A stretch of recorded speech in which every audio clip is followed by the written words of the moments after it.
So basically, just a very brief introduction about myself. My name is Edward Hunter Christie.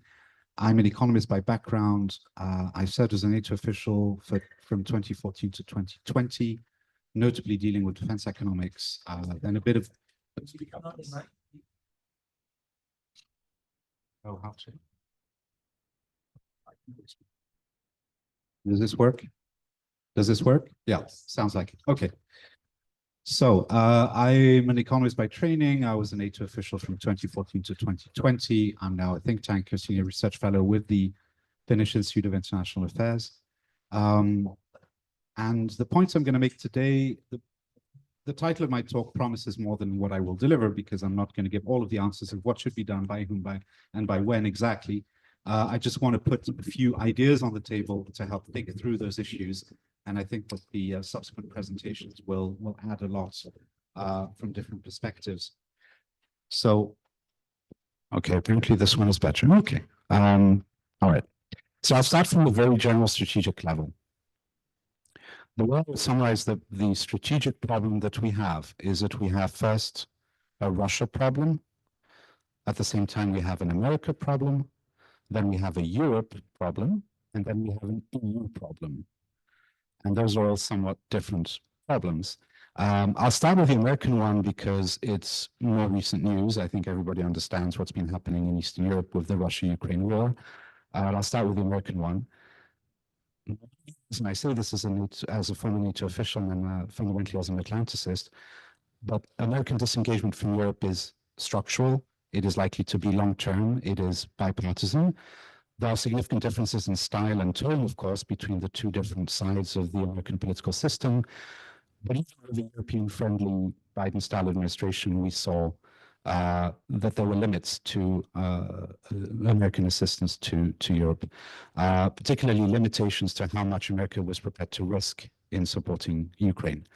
And at the end of the day, if the United States is not prepared to take significant risks to confront Russia, because that's what that was all about, then that also raises serious questions about the defense of Europe, because the primary potential enemy of Europe is Russia. And there are some structural and deep phenomena at play. I'm not going to make a whole treatise about this, but very briefly, American society is tired of war. The political discourse is tired of war. I see this as a generational problem, some of it coming out of the subjectively exhausting experience from the global war on terror. But there's also an older and deeper pattern of self-restraint on the part of the United States in its relations with other major powers, which means that effectively being an ally of the United States doesn't only have advantages. It can also be very limiting if one is at the front line and facing an imminent Russian threat, because the United States can have the incentive to try to restrain its own allies, or to view allies that feel especially threatened by Russia as being too worried, or things of that nature. So this can be a problem, that it can create gaps in threat perception. The Trump 47 administration, the current one, we can see that is deconstructing traditional American rhetoric, and to some extent deconstructing America's traditional posture. And we'll see how far that goes. There's still quite some uncertainty about how far it will really go. The very recent atmospherics, for example, if you look at the statements from Friedrich Merz recently at NATO when he came over a few days ago, sounded more reassuring than the noises Merz was making 2-3 months ago, and he said it himself. He's more optimistic than he was 3 months ago. But be that as it may, the structural trend of how the United States views global security, views its interests, and views its engagement with Europe, that trend is there, and we have to respond to it. I'll skip forward. The Russia problem is also a generational problem. It's the Putin generation. It's revanchism, it's revisionism. It isn't clear, depending on which Russia expert you consult, but it isn't necessarily the case that the problem ends with Putin. So if Putin were to die tomorrow, it's not clear that we would necessarily be in a much better position. It would open up probably some opportunity, some hope, but there's no guarantee. And so at the end of the day, at a very sort of rough strategic picture, we are stuck between an aggressive, revanchist, revisionist Russia, which on top of that is supported by China, Iran, DPRK, And on the other side, our main security guarantor, the United States, is considerably less reliable than it used to. It behaves in strange ways. It does strange things. For example, the way they've been negotiating with Russia and Ukraine. And this poses fundamentally sharp strategic questions for the defense of Europe beyond the European Union and the institutions of Europe as a continent. So what's the European problem in my view? I think there's two. One is our governments do understand that the trajectory of Ukraine is incredibly important for us. We do have a common interest in helping Ukraine defend itself, but at the same time, there isn't a single European government that is prepared, certainly not now, to sign something like a mutual defense treaty with Ukraine. Nobody is doing it. Only the countries on the eastern flank, our allies in the eastern flank, still push very hard for full NATO membership as the only way to do this, and Chiara still talks that way. But that would necessitate, of course, full US backing and the backing of the major Western European states, and we don't have that. So it's a very odd situation, because on the one hand, we understand that it's very much in our interest for Ukraine to prevail, or at least to survive. But on the other hand, we don't want to, our nations are not ready to take elevated risks, let's say, to ensure that that happens. We're happy to help them materially, but there are limits to that. So that's a contradiction that we would ideally need to solve. And clearly, our posture stores up problems for the future. Russia may well continue its aggression, or pause and then resume its aggression. It could initiate aggression in other directions, potentially even against our own countries. And this we know perfectly well, and this is why, of course, there is talk of rearming Europe. And there's a structural problem that I see here, which I think needs to be, that we need to discuss before we evaluate the quality and the relevance of the European Commission's rearm white paper from a couple of months ago. A problem I see is that Europe as a collective doesn't have a strategic culture which is consistent with its size and wealth. To the extent that we have a collective strategic culture, then it would be one of non-interventionism outside of our own borders, even if it's on the European continent, unless we're absolutely certain that we have an American backstop or even full American backing or American leadership. And this isn't new. Think of the wars in Yugoslavia, and you think of the situation now. But I would say that if we want to have a proper high level of security for the long term and to ensure our prosperity, we should have a fully fledged strategic culture that is fit for pretty much a great power, because if you take just the European Union, we have 440 million people, 20 trillion euros of GDP approximately. On some of the key metrics, we are comparable to a great power, but we don't have the strategic culture of a space of our size. And if we don't change that, the danger, of course, is fragmentation and a return to darker periods of history, or less kind periods of history, not necessarily the darkest, but less comfortable ones. Because effectively, the great powers that are prepared to use force and are better at projecting force will coerce our continent, one country at a time, separately, etc. So we need to develop the strategic culture, and for that, we would have to, I think, take a leaf out of the American book and try to replicate in Europe what America did throughout the Cold War, to think grand strategy, to think deterrence across the whole spectrum of what deterrence means. And by that specifically, I mean, the way I see it, there is an underappreciation in European discussions about deterrence by punishment specifically. So we're a lot more about deterrence by denial. We're very comfortable in Europe talking about resilience, having more resilient societies, more resilient economies. Whenever there's an issue of, well, how the Russians or possibly other threat actors attack us, in the sort of so-called hybrid or gray zone tactics, we talk mainly, not exclusively, but mainly about making our systems more resilient and more difficult to harm. We don't talk that much about retaliating against the Russian Federation and punishing the Russian state, even though, okay, fair enough, we put some sanctions on them, but sanctions are really just denying Russian access to economic goods and services that we have. So it's not really punishment.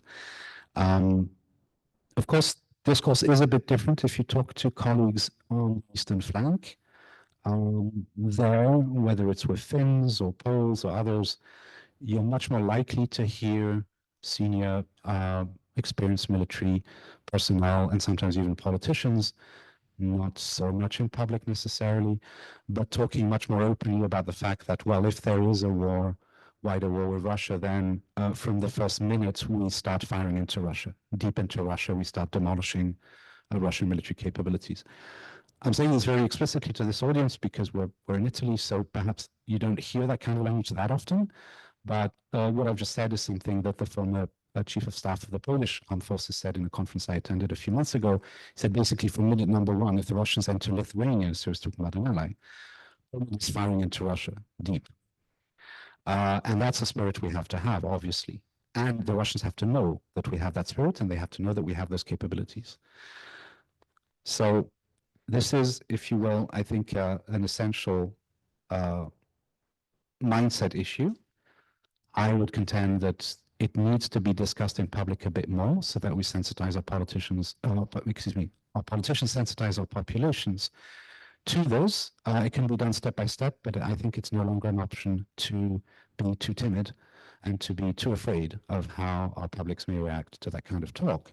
I think leading politicians in Italy, in Spain, in France, in Belgium, etc., ought to talk about the prospect of a wider war in Europe and ought to talk about what we would do about it if one broke out, and to talk openly about the risks and dangers and about the need for us to be well armed. I think that's necessary because if you don't mobilize your population, you will not have more people willing to sign up to the armed forces. You will have recruitment problems, which we do have. You're not mobilizing the economy, you're not mobilizing the private sector.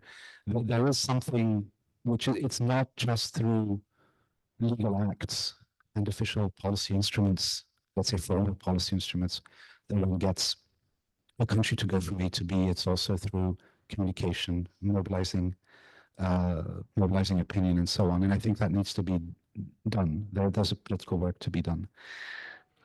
But now, on this issue of strategic culture, then the question is, well, how could we do that? And what sorts of institutions at the European level could be responsible for doing strategy, for developing military doctrine, for further developing how we do deterrence, and then what military capabilities we need in order to be able to do all of that. And that's where it gets tricky, because effectively we've been used to, since the 1949, for almost all of us, to do this together with the United States, and effectively the United States itself having its own domestic discussion about how to do all of these discussions, and then coming to NATO and presenting to us what their thinking is, and then we mostly go along with it. The way that NATO plans the war and plans for deployments is very, very strongly based on how the United States itself nationally would do things if it fought alone. But of course, it's with a system of coalition warfare, we're supposed to be interoperable. But if you look at NATO documents, they're very, very closely related to American ones. And so what that means is basically we have a bit of a gap, or even a big gap. And there is no place in the institutions that can today fully compensate for that. And there's also no other structure. So if we wanted to develop that, we would probably have to create something completely new, which would be politically not easy at all. But I raise this issue precisely because, not because it's difficult to do, but because ideally it is what we should do. If you take a negative case scenario of American disengagement, we're going to have to do coalition warfare among Europeans without America against the Russian Federation, which is a massively armed nuclear armed state, which may furthermore be strongly sponsored further by Iran, China, etc. So imagine if we have to fight this alone, and we have to effectively either liberate or save or kick out Russian invaders from the Baltic states or from Finland or from Poland, and the Americans are not there. All the Americans are doing some nonsense like, oh, let's negotiate or whatever, and they send Woodcock to try to pretend that the war isn't happening. And in the meantime, the Poles, the Finns, etc., they are fighting like lions, and what do we do here in Western Europe? So we would have to be able to launch coalition warfare with the aim of defeating the Russian Federation militarily. That has to be the goal. Our states have to have the goal of being able to defeat the Russian Federation militarily, and to make sure the Russians know that we have that capability, so then they never try. So we have to have more nuclear deterrent force than we currently have. We have some, both France and the UK, but we need more. We need a large number of capable deep strike capabilities of various types, ballistic cruise, hypersonic delivery vehicles, etc. And we need everything else. So in terms of capabilities, I'm not going to reproduce the identified list of capability gaps that are in the ReArm white paper. That's fine. It's fine as a list. I would simply put relatively more stress on deterrence by punishment, which I think is underappreciated in the Commission's approach. I understand perfectly well why, there are political reasons why, institutional reasons why, but I think it should be added, basically. And I also think that we should look to the longer term future, because defense planning has to happen on multiple time horizons. We have to be ready for a possible Russian act of aggression, which could come and will at any time, even in the short term, maybe in 2 years' time, maybe in 1 year's time. We actually, frankly, cannot be sure of anything. It could indeed be in 5, 6, 7 years' time, or it might be never if we deter it. The point is that we have to plan for multiple time horizons at the same time. It's no good to say our central scenario is 2032, we have to be ready by 2032. That's a ridiculously dangerous way of thinking. Our continent is at war, so we have to have multiple time horizons.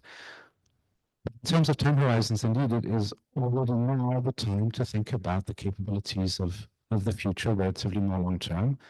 We have to take account of the power of China.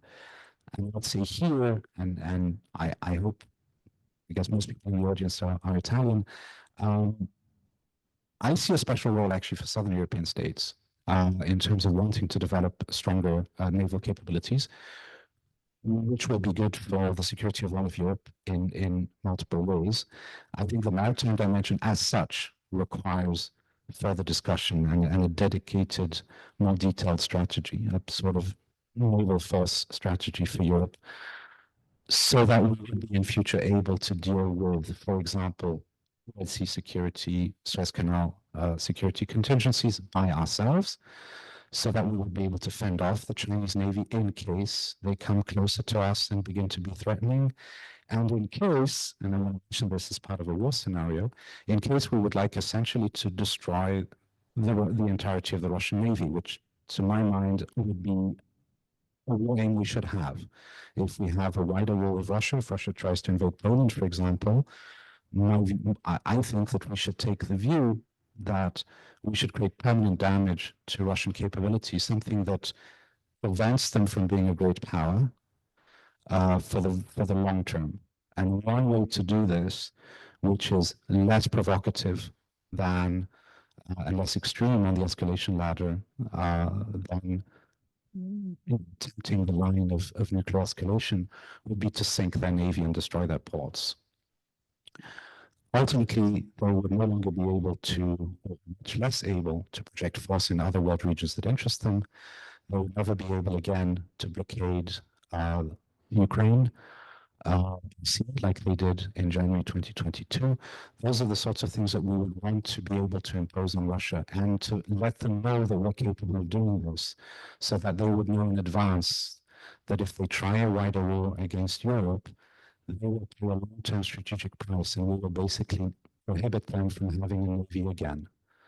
Okay, so that's a suggestion. It's maybe a bit provocative, but I think we have to think about how we could credibly threaten the Russian Federation with long-term negative consequences that would make them to attack us militarily. And the reason I say this is because if we don't if we don't entertain the kind of idea I'm talking about now, danger is that we're just signaling to them that we would accept aggression on their part, similar to how we forced Ukraine to accept aggression, meaning let the Russians come into your territory, don't fight too deep into Russia because you're afraid of escalation, fight them where they are, which is on our territory, have our cities destroyed, have lots of prisoners of war tortured by the Russians, have our civilians massacred like in Bucha. We cannot have all that. So fundamentally, and this is about our survival. It's not about attacking Russia, it's about our survival. If they are on the verge of attacking us, we have to be ready to hit them very hard and to impose long-term consequences on them. Something that prevents them, that demands them something they fundamentally want, which is to be a great power again. And if we convey that to them, I think it'll help them calm down. And therefore, I recommend studying options like these. So I'll sort of rush forward a bit. Have basically gaps in our institutions if we think of the EU level, because we don't have, for example, an Office of Net Assessment inside the European Commission. We have an embryonic EU military staff kind of military structure, but we don't have a well-developed European command structure comparable to that of NATO. These discussions have to be on the table, notwithstanding the fact that national governments are reluctant because, naturally, understandably, they want to save NATO if it can be saved. And once you're in that logic, then people start to say, don't do this, it's going to be a duplication, or we're never going to agree, or etc. All of these pragmatic problems are true, but I believe we need to push beyond what simply the European Commission talks about in its white paper, which is good for what it is and which is in line with the added value of the EU institutions, the way they function now.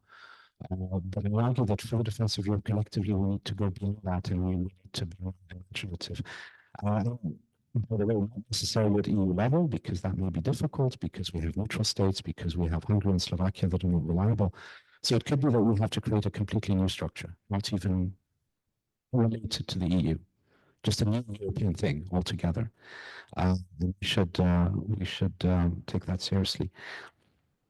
Just my last thoughts, couple of minutes, going into more the EU level and also the resources issues. So there is now talk about going to 3.5% of GDP on defense spending, plus 1.5% on civilian enablers, so to speak, like transport infrastructure, things like that.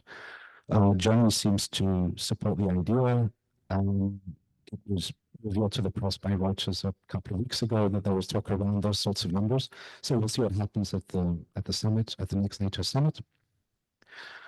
In practice, when you look at where the money is, some of you may know this, maybe not all of you, but NATO itself doesn't have or has a minuscule military budget, right? It's extremely small, 90, whatever, I don't even know the exact percentage, but it's over 95% is national budgets.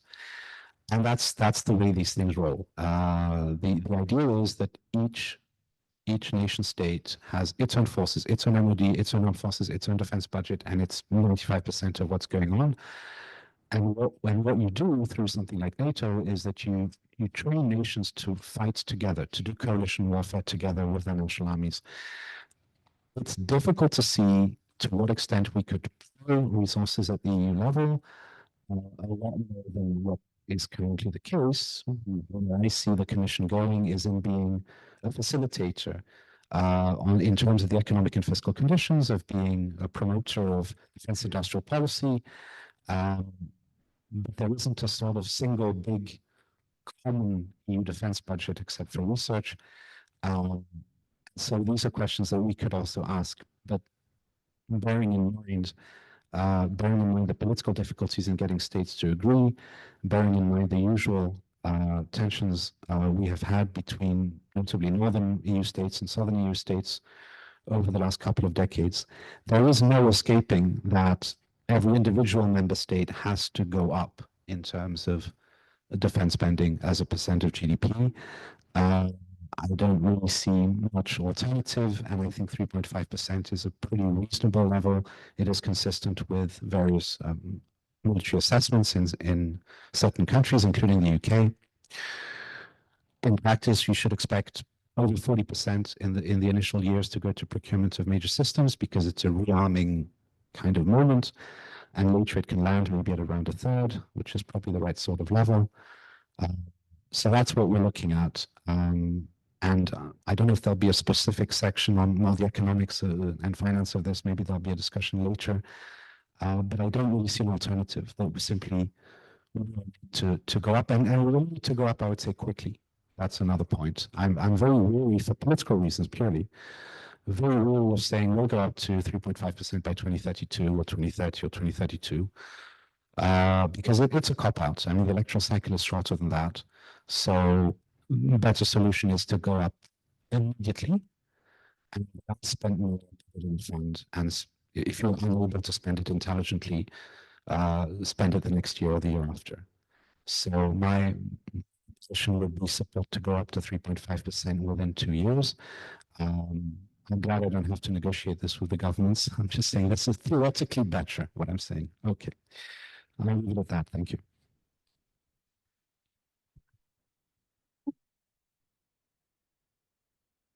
For 1 or 2 questions on these first provocations.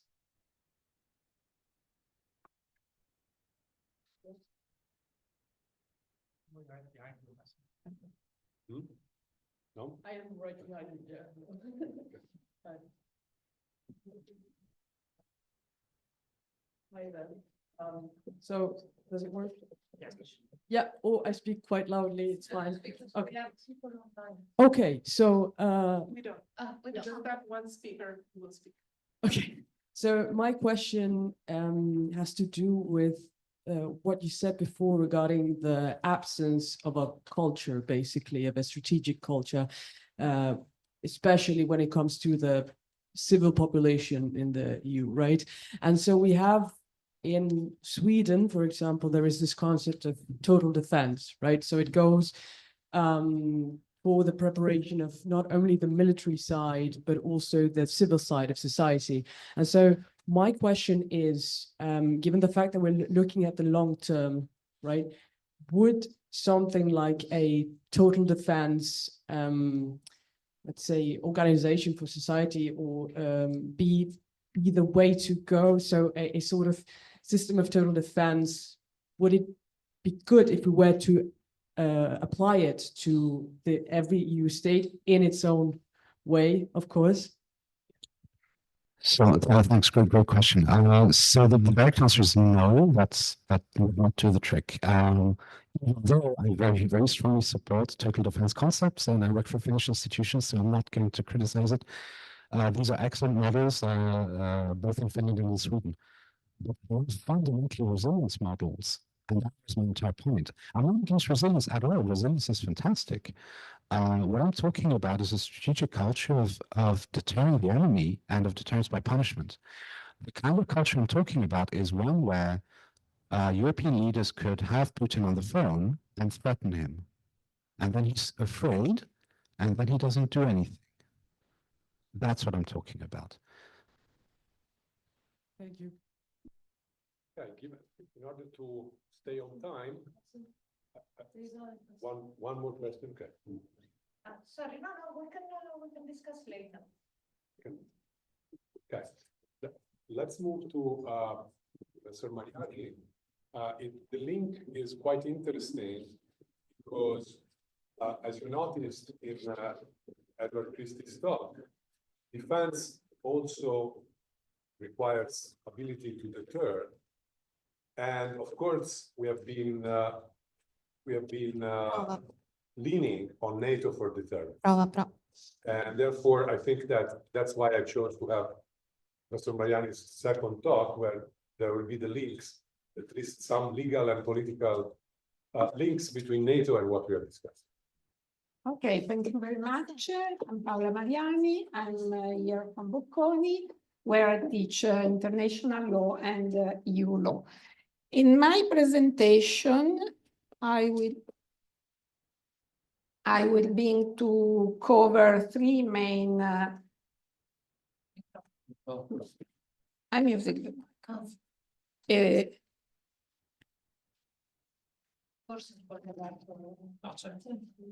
Si sente?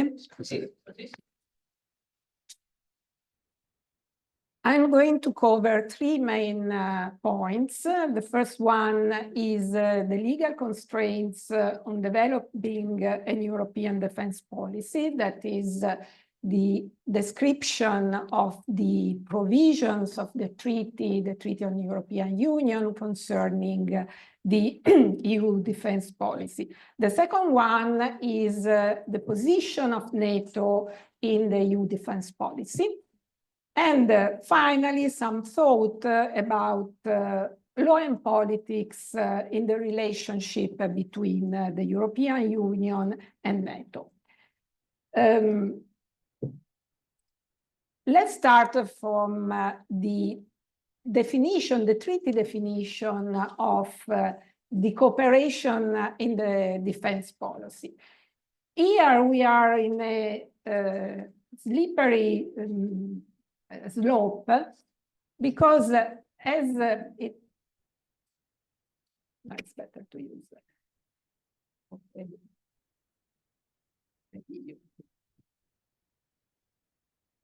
Okay, as it happens in many sectors of the European Union, we have different definition and different terminologies concerning the cooperation, let's say, of in the defense sector.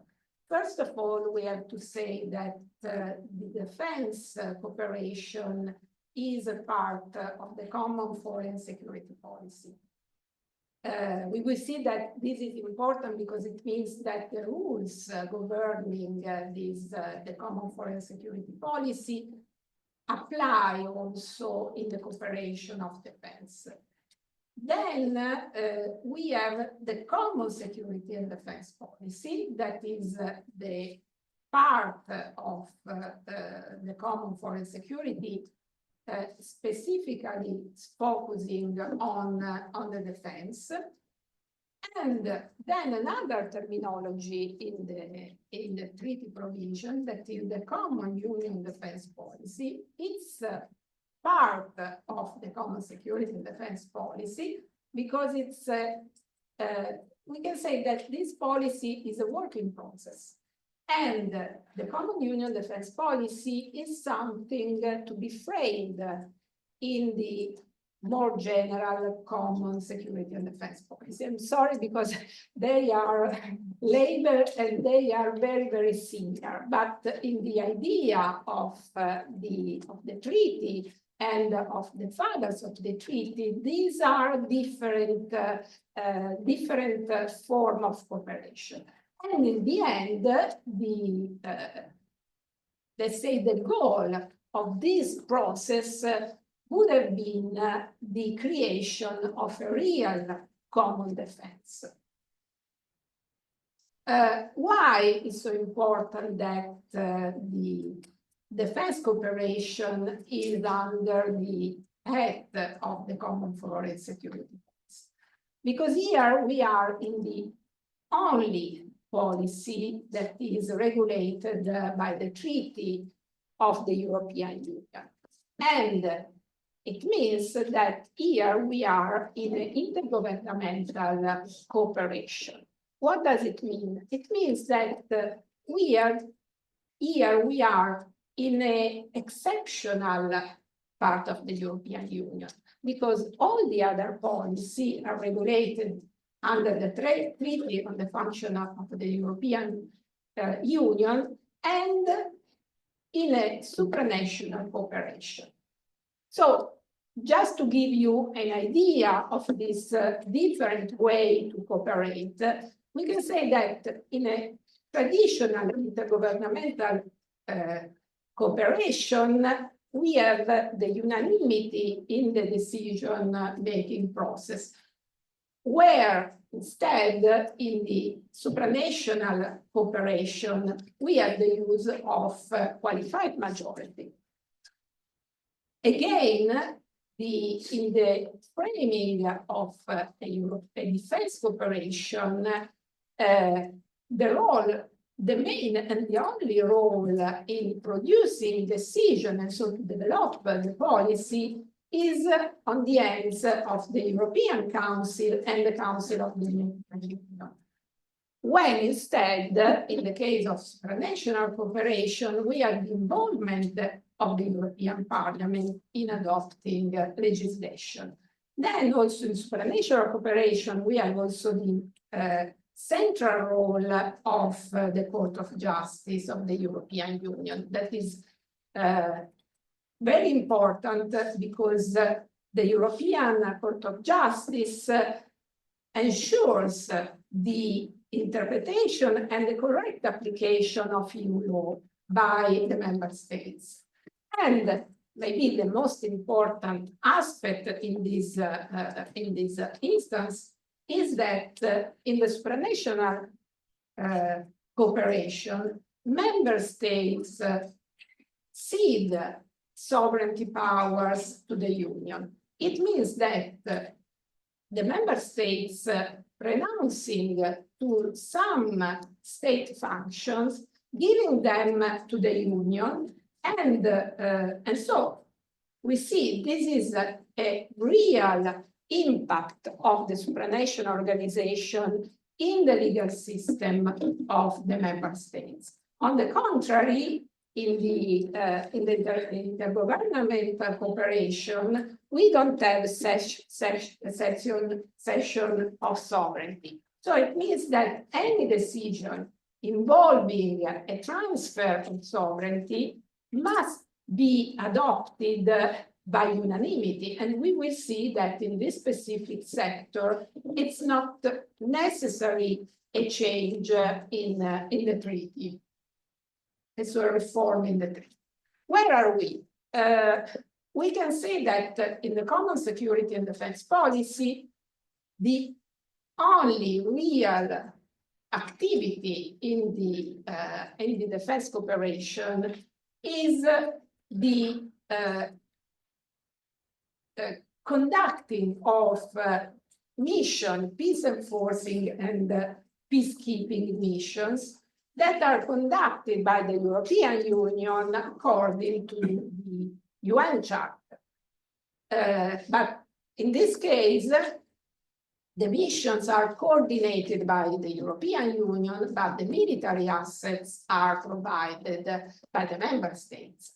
And here you have a picture, and you can see that we have many missions of the European Union, and so there is quite an involvement in this task. But this is maybe the only real cooperation in the defense by the European Union. Because this is a policy that maybe it's the only policy in the Union where any significant changes we have over the years. So the process that was defined when the treaty was drafted, it doesn't happen. So the progressive establishment of a common EU defense policy has yet not been initiated.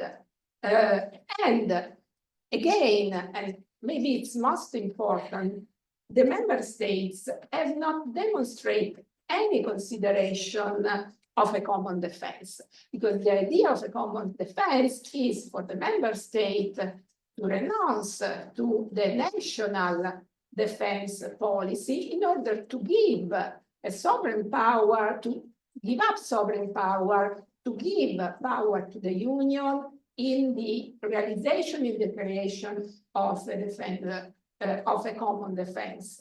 And this is also considering that in order to create a common defense, it's not necessary to change the treaty. According to Article 42 of the TU,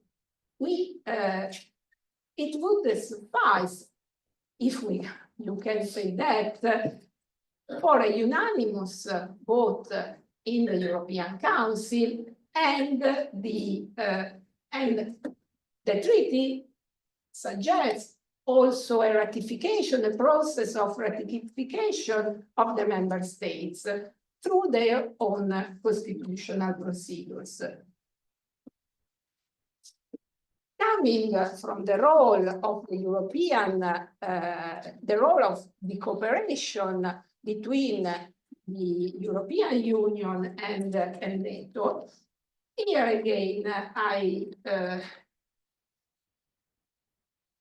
I looked at the regulation by European Union. But before, we have to understand what is NATO compared to the European Union. NATO is a traditional international organization. It was created as a military alliance with defenses forces to ensure collective defense for its members. The central provision of the NATO treaty, the North Atlantic Treaty, is that when there is an armed attack against one of the NATO members in Europe and in North America, this attack shall be considered as an attack of all of the members of the NATO. So this is the definition of collective defense.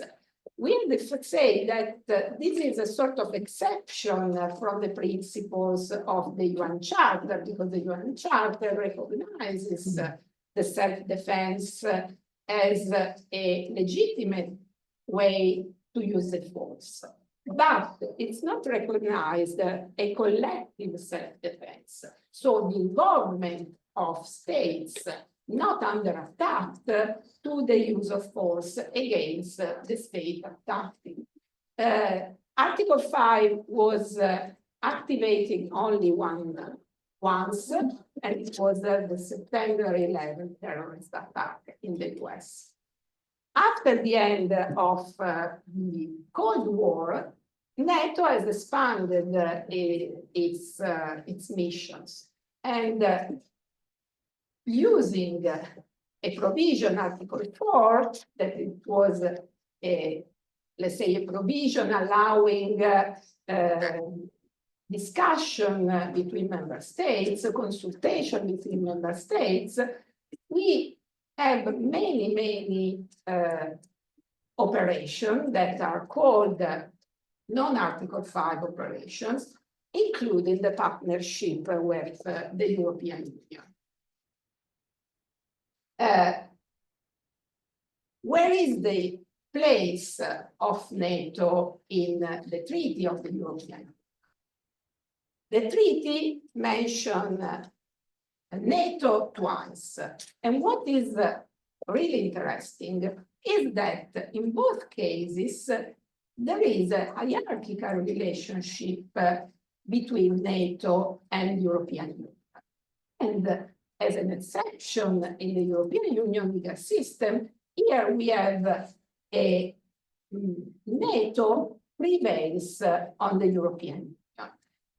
We can see that in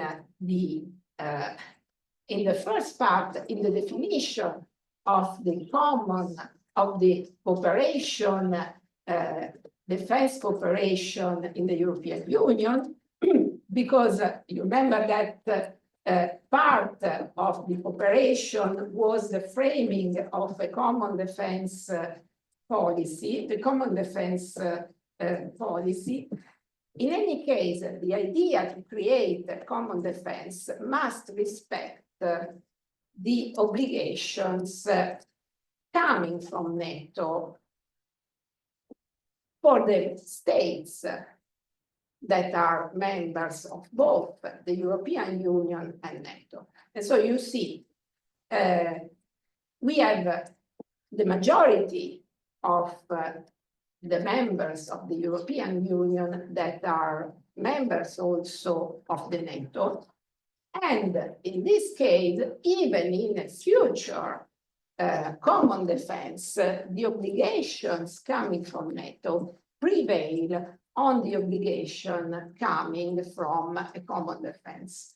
And the other place where we can see the intervention, the mention of NATO in the Treaty of the European Union is in the mutual assistance clause. The Treaty of the European Union introduces a provision that is very similar to Article 5 of NATO. it was necessary because not all the member states of the European Union are members of the NATO. And here again, the NATO provision prevails. Why?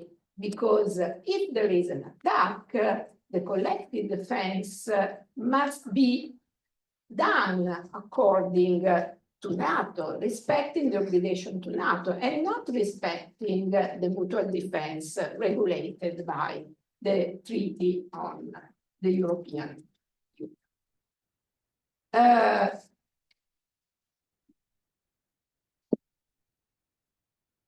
But if we consider the relationship between the European Union and NATO, this kind of partnership and cooperation goes beyond the regulation of the cooperation between the two organizations established by the treaties. In fact, we are assisting to a more deep cooperation between NATO and the EU. Here you have a list of different fields of cooperation. This list is not exhaustive, but you see, we have many fields in which NATO and the EU cooperate. And from a legal perspective, here it's difficult to find a real legal basis for this kind of cooperation, because from the part of the European Union, there is a general commitment of the European Union to cooperate in a multilateral stage and to cooperate with international organizations sharing the same values and fundamental principles. And in the case of NATO, there is for sure a sharing of fundamental principles and values. In fact, the NATO's recognize the rule of law, the democracy, and many other values that are the same of the European Union. But what we can see is that this is a very feeble legal basis. It's not a real legal basis. And also it's difficult to find in the definition of the relationship of NATO and the European Union in the treaty the power of the Union to go deep in a deeper cooperation between the European Union and NATO. And so here I see, my thought is that the basis of this cooperation is a political commitment. Of course, and we see that because here we have a strong initiative by the Commission. And this is really a political decisions to extend the cooperation with NATO into other and new fields. On the other side, NATO being an international organization, the decisions are taken by the member states. NATO being a military organization is not so transparent, so it's very difficult to know and to understand in which way the decisions are taken. But we can be sure that the decisions are taken at the level of member states.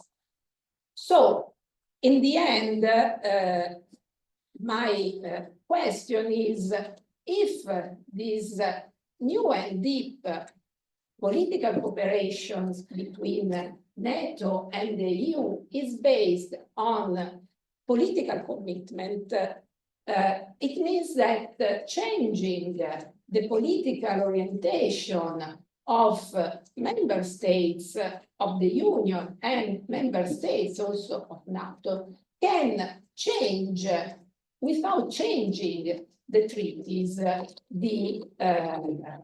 this kind of relationship. Thank you very much.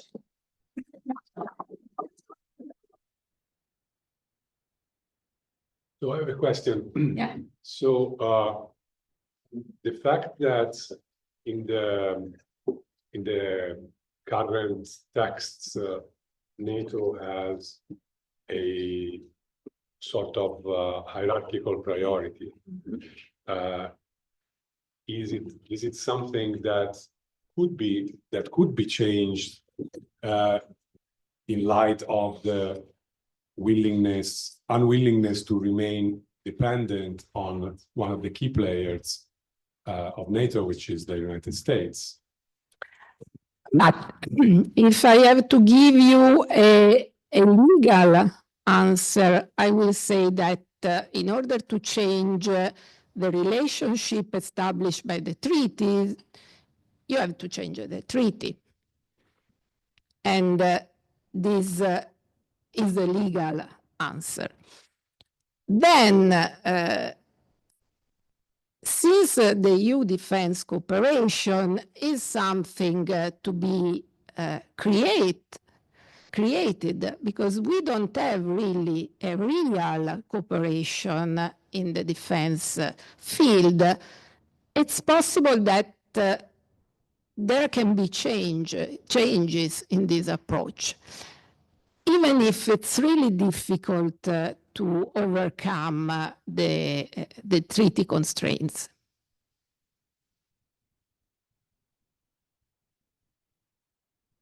Questions?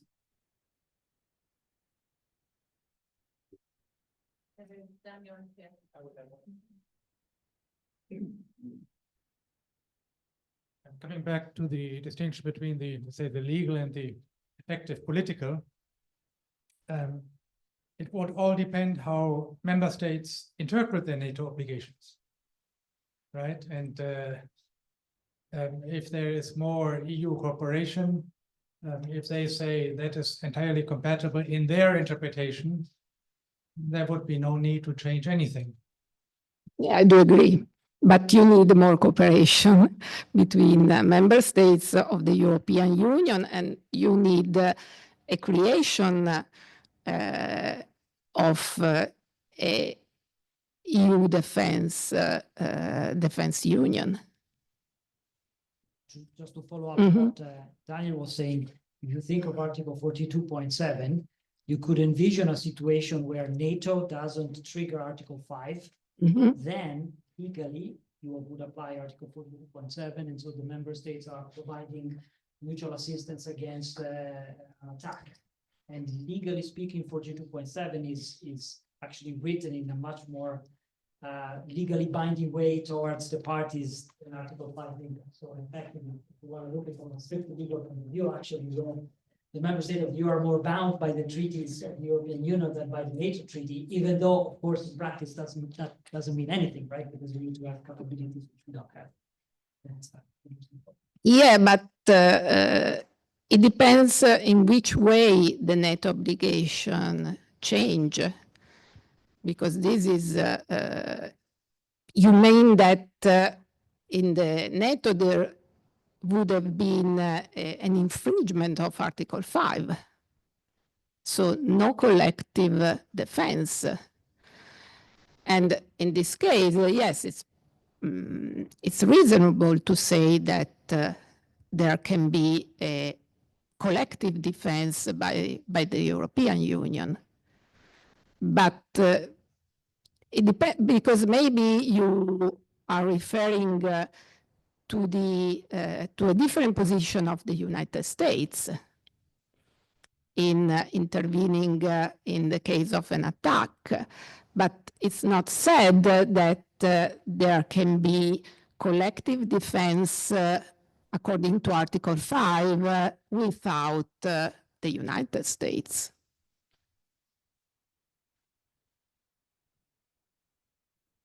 Thank you very much, Paola.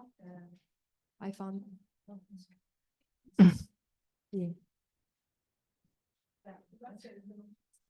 Okay. I found the peak, like the pyramid that you created, quite illustrative of the complexity of this area, and thank you very much for that. When you discuss the common defense, you mentioned the fact that that would entail the provision of powers at the union level, and that somehow states renounce to some powers in that field. But would you also foresee something that comes additional, like that states maintain their own defense, and then there is something additional upon the model, for example, of the EU battle groups, on EU rapid deployment capacity, something like that? Or you foresee a... No, I think that this is a state of art. In this situation, we have a very light cooperation at EU level, and the member states retain almost all the powers to conduct their EU defense. So it's up to the member states now to decide in which way to cooperate. And we have also, I didn't mention, but we have also another form of cooperation that is called PESCO. I don't know if the right pronunciation, but PESCO is a form of cooperation, of regional cooperation. And I think that within the act of PESCO, we have a many form of cooperation, and it's easier because it's not necessary the vote of all member states and the unanimity. So there is an instrument to have a regional cooperation, but this is not a common defense, because common defense implies the involvement of all member states. So to keep the schedule, we thank you very much again. And we have now Professor Chiara Graziani speaking to us about readiness from Berlin. Yes, thank you. And good afternoon, everyone. First of all, I'd like to thank the organizers for having me here. I'd like to thank the audience as well. Well, as Professor Mariani has anticipated, my presentation addresses the Readiness 2030 white paper and the challenges that it poses. So first of all, I will provide an analysis of the white paper, its origins, its structures, and then I will give an overview of how the member states reacted, and then in my concluding remarks, I will highlight the challenges, as I said, coming from this. Well, the Readiness 2030 white paper was published last March by the European Commission, and originally it should have been called in another way, because it should have been called the Rearm Europe Plan. So it was renamed, and we could say that it was rebranded to some extent into Readiness 2030. The change of the name can be seen as the signal that the European Commission has tried to, at least formally, make the white paper suitable for more general scale investment or more general scale action. So not strictly arms, so not strictly focused on weapons, armies, and similar tools, but also infrastructures, communication strategies in cases of a conflict, in one word, defense policies more generally. The European Council then endorsed this plan in March 2025, and so the European Council, in fact, has underlined the urgency of accelerating the readiness of European defense, and it has emphasized the complementarity with the NATO. The European Council also stressed the importance of implementing SWIFT plan, including the possibility of securing credible guarantees for cooperating with Ukraine and in favor of Ukraine. But let's get into the core of the analysis and of the white paper. Okay, of course, that we are addressing is a white paper, so it means that it is, of course, an official document that contains proposals for acting in a certain area, in this case, defense, but the white paper, it's not the real binding, so this means that we are moving in the realm of soft law, and this is why the implementation and the reaction by member states, so the second part of my talk, my comparative analysis, is important as well. So looking at the main point of the white paper, we can say that generally the plan proposes more than 800 billion euro of spending in defense policies. It identifies a number of cornerstones in which the spending is going to be structured according to European Commission. So let's look at the sources of this funding. First, the Commission recommends the member states of the European Union to resort to the national escape clause in the Stability and Growth Pact. This clause provides immediate fiscal flexibility in order to expand the defense budget in a significant way. It says up to 1.5% of the GDP for 4 years, without penalties or procedural burdens. The Commission says that in unlocking this funding, the amount of 800 billion should be reached within the next 4 years. Of course, this prediction is made assuming that each member states, so all the member states, will fully exploit the 1.5% margin. While still on the financial viewpoint, the Commission in this white paper has mentioned a tool called SAFE, which is the acronym for Security Action for Europe, and this should amount to an expected value of 150 billion. This tool, which is SAFE, targets collaborative defense procurement projects. This is a type of funding that should be raised to the EU budget-backed loans and to be issued directly by member states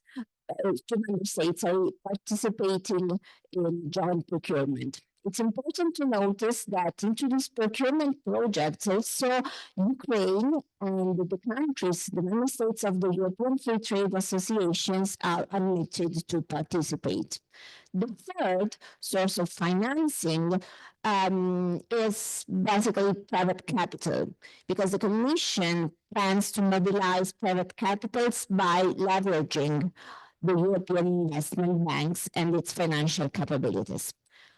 In this way, the Commission predicts to double the defense-related investment to around 2 billion euro. In this way, the Commission also hopes to further support private capital mobilization, facilitating the private sector participating in defense investment, and in particular, the Commission hopes to do so by emphasizing the use of dual technologies. So those technologies that are critical both for civilian and military application. So if this is the financial plan of the white paper, what are its strategic?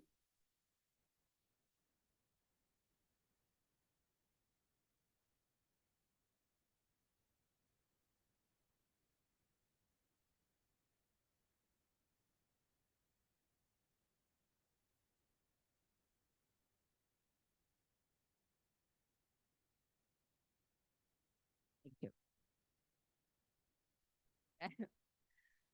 Okay, I will speak loudly. So if this is the financial plan, what are the strategic aspects of this white paper? So from a substantive viewpoint, what's the focus of this white paper? And again, some lines of priorities have been identified. I will not simply list them, but I will try to emphasize their common aspects. The first aspect, so the first area of priority, concerns a general reinforcement of the military means available. So weapons, missiles, artillery, in general, military mobilization capabilities. The second aspect instead is the enhancement of the technology component. In fact, in these lines, we can see the enhancement of the use of artificial intelligence, the use of drones and anti-drones, also those ones that are based on automated systems. And in this way, the white paper hopes also to increase the ability to respond to cyber threats and to what is called electronic warfare. The third one is the improvement of the infrastructure, and here I refer to air, sea, infrastructure, refueling capabilities, and so on.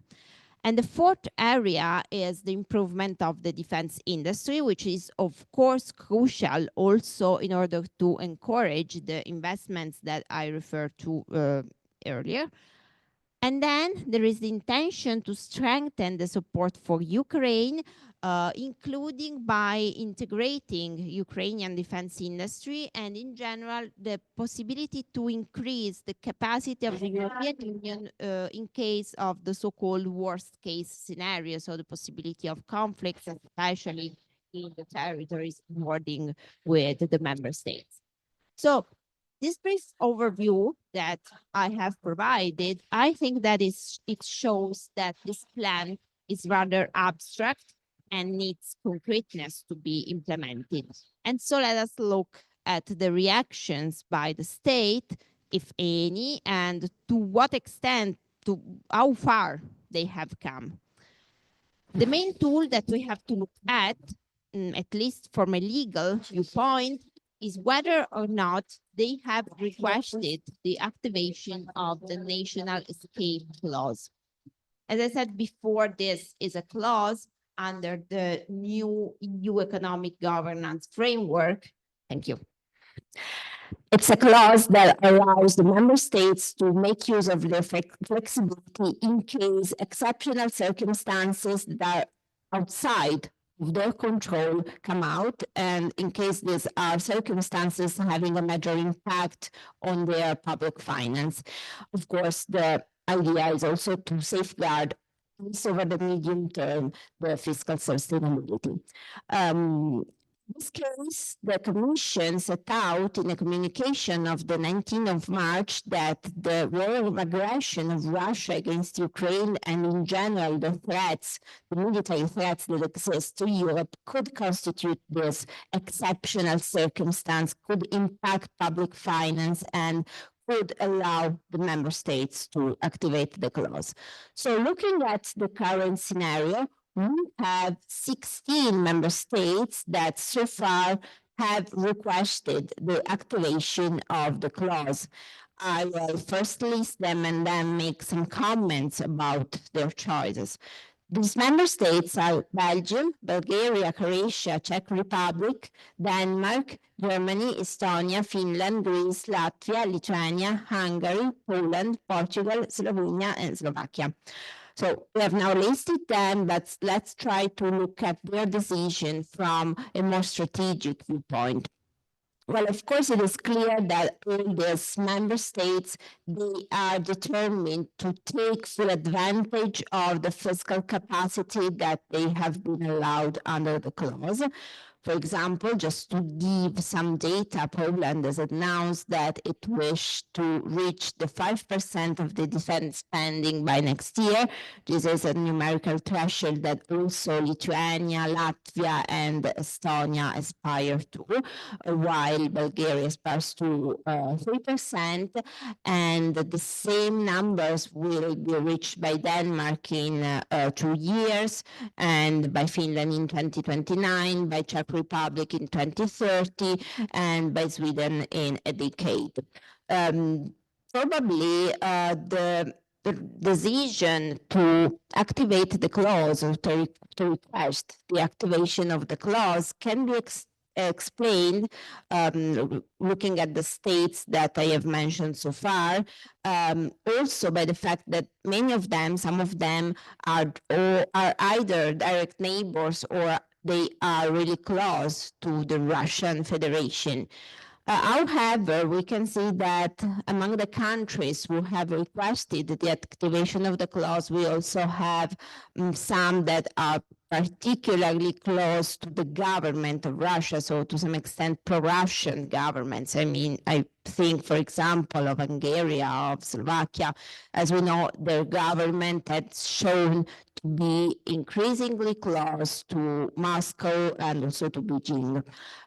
So the decision to activate the clause by these particular countries has been commented as highly worrying, because there is a possibility that these funds will end up being used against the very policies and objectives of the European Union. In addition to these, there are still among the countries that have requested the activation of the clause, there are some of them who were quite skeptical at the beginning, but then decided to resort to the clause. I refer, for example, to Portugal and to Belgium. At first, their governments had said that they were more concerned about the need to adhere to public finance requirements than about increasing the defense amounts, but ultimately they chose to activate the escape clause. So it means that in a balance, the need to react prevailed.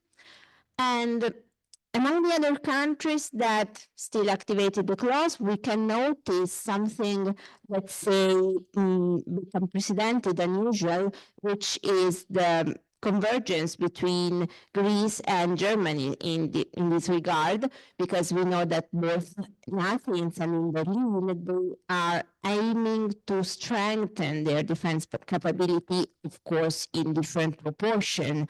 They have already requested both the activation of the clause. We know that recently Germany has even reformed its constitution in order, let's say, to practically spend without limits on the possibility to rearm. I refer to the recent reform 2025, for which Germany has eliminated the public debt's limits for defense spending, and we are aiming at least 500 billions for this purpose. And also the Prime Minister of Greece has revealed that at least 25 billion euro are planned to be increased in the next years. Then there are some countries, so outside of the 16, there are some countries, still member states of the European Union, have not requested the activation of the clause, or at least they have not requested it yet, because the Commission said that the deadline to activate the clause was the end of April, but they had they promised some flexibility, so not to be too strict on the activation of the clause. But so there are some countries that they have not activated the clause yet, but they committed to reinforce defense. For example, we can mention our country, we can mention Italy, which has recently announced that it has willingness to reach the 2% of defense spending by 2025. However, they have not activated the clause, and the government said that they want to wait for the NATO summit to be held in early June. On the other side, we have Spain, and so Spain has pointed out the need to reinforce defense, but without taking specific initiatives yet, so it's quite an ambiguous position. And also, on the eastern side of Europe, beyond those countries that I've mentioned that have already activated the clause, we have some who are, let's say, more hesitant in this regard. For example, Romania, they have announced their willingness to do so, but they have not done so yet. To this, we must add another, let's say, section, another group of countries that are either unwilling or anyway unlikely to trigger the clause, and this may be due to different reasons.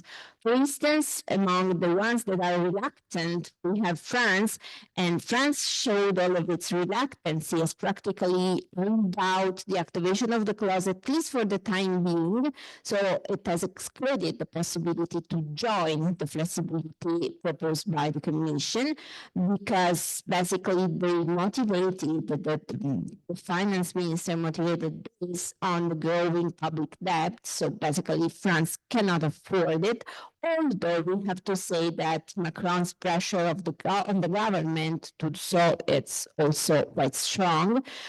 Also, I would say that another country whose position is complicated is the Dutch position. So the Netherlands, because here the parliament has even voted against the plan of the Commission, so it has opposed European loans, and it's very unlikely that they will accept flexibility through the national escape clause.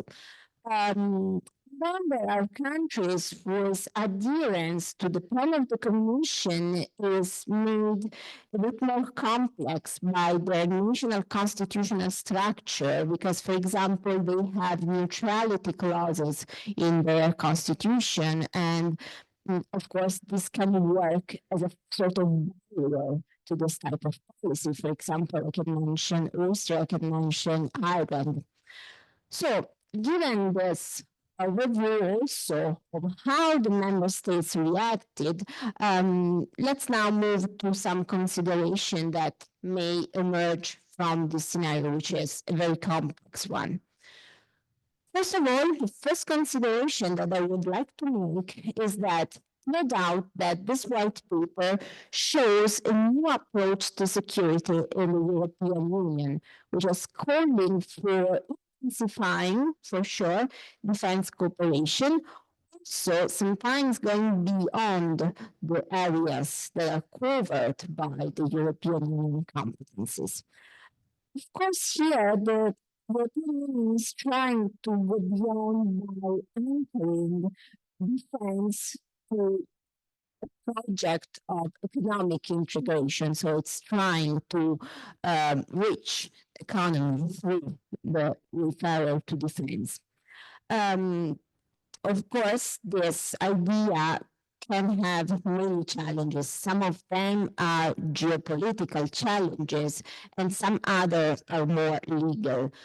From the legal viewpoint, I would like to highlight the fact that the European Union, at least so far, has no very specific and it's a general mechanism to react in case of emergency. So this approach seems to be a bit limited to short-term measures, because there are no very permanent frameworks for the union. And as we said, it's very, in order to build up defense, the European Union has to rely basically on the budget of member states. And so this is a challenge, of course. So I tend to see these measures like a kind of double-phased measure, because on the one side, it can be seen as a sign of progress towards defense, but on the other side, there are these constraints, which sometimes are also institutional and political constraints. Basically, the European Union in this regard is still depending on member states, and the fragmentation that I have showed here regarding member state, it says that it makes quite unlikely that the European Union will be successful in regard of defense framework in the short term, of course. So there are some concerns in my view that the different approach of member states frustrates the ambition of the European Union. So that it might be unlikely that we reach the 800 billion defense spending, maybe we reach it, but in, let's say, uneven and fragmented ways of with different contributions by different member states. And maybe this is another critical point that signals structural weakness of the European Union in this regard, and that we have to consider when approaching these issues related to the European defense. So thank you for your attention and for any questions and comments here.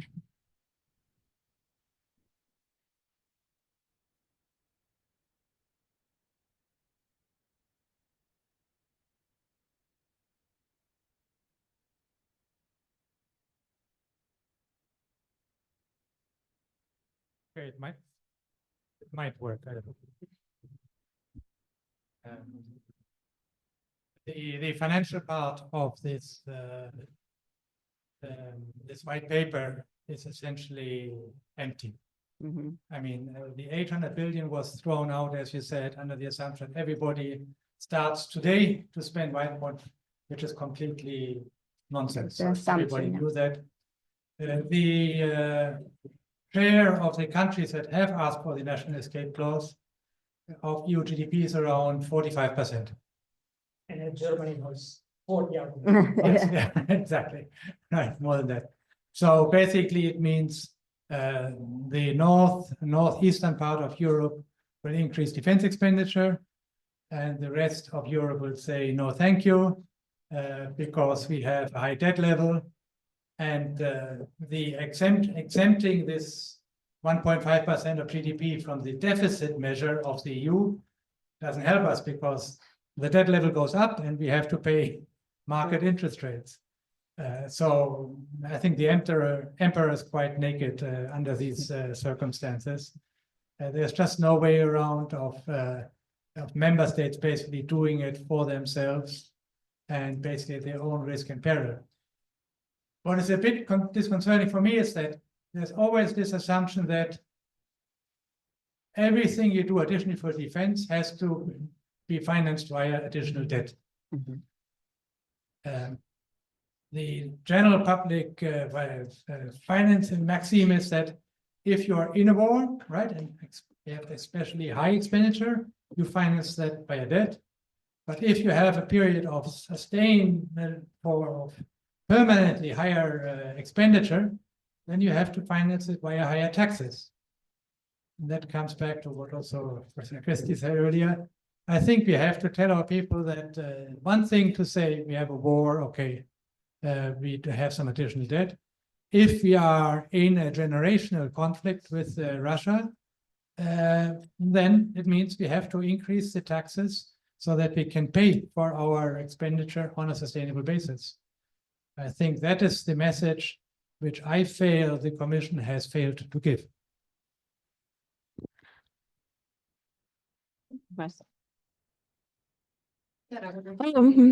Okay, I can address this. Yes. A small that I found this really the big gap, because we were thinking about taxation for the COVID, and then we buried this because politically it was not okay. And now that you could really say to companies, okay, this tax on internal market transactions, or whatever you have, would go and pay for your own survival, because it is a matter of survival. We see a huge political gap in this, which I find like Daniel. I mean, you cannot go otherwise. If you go, oh yes, we make more debt. What you have is that the Salvinis of this world just go and say, okay, you see, instead of paying for EU public goods or whatever, you are just financing weapons. Sure. And it becomes self-defeating. Yeah. I can. Okay. Sorry, I can then. Yes. Jump in on because I think I agree with you, Daniel, but at the same time, the problem here is that this is loans that have to be repaid, and so it becomes debt that counts on member states' budgets. And that fuels a very inefficient way of spending, because we all know that the European defense market is very fragmented. Every member state has its own type of tanks, its own type of aircraft, and so on and so forth. If you had a more centralized debt spending at EU level, wouldn't that solve some of the problem?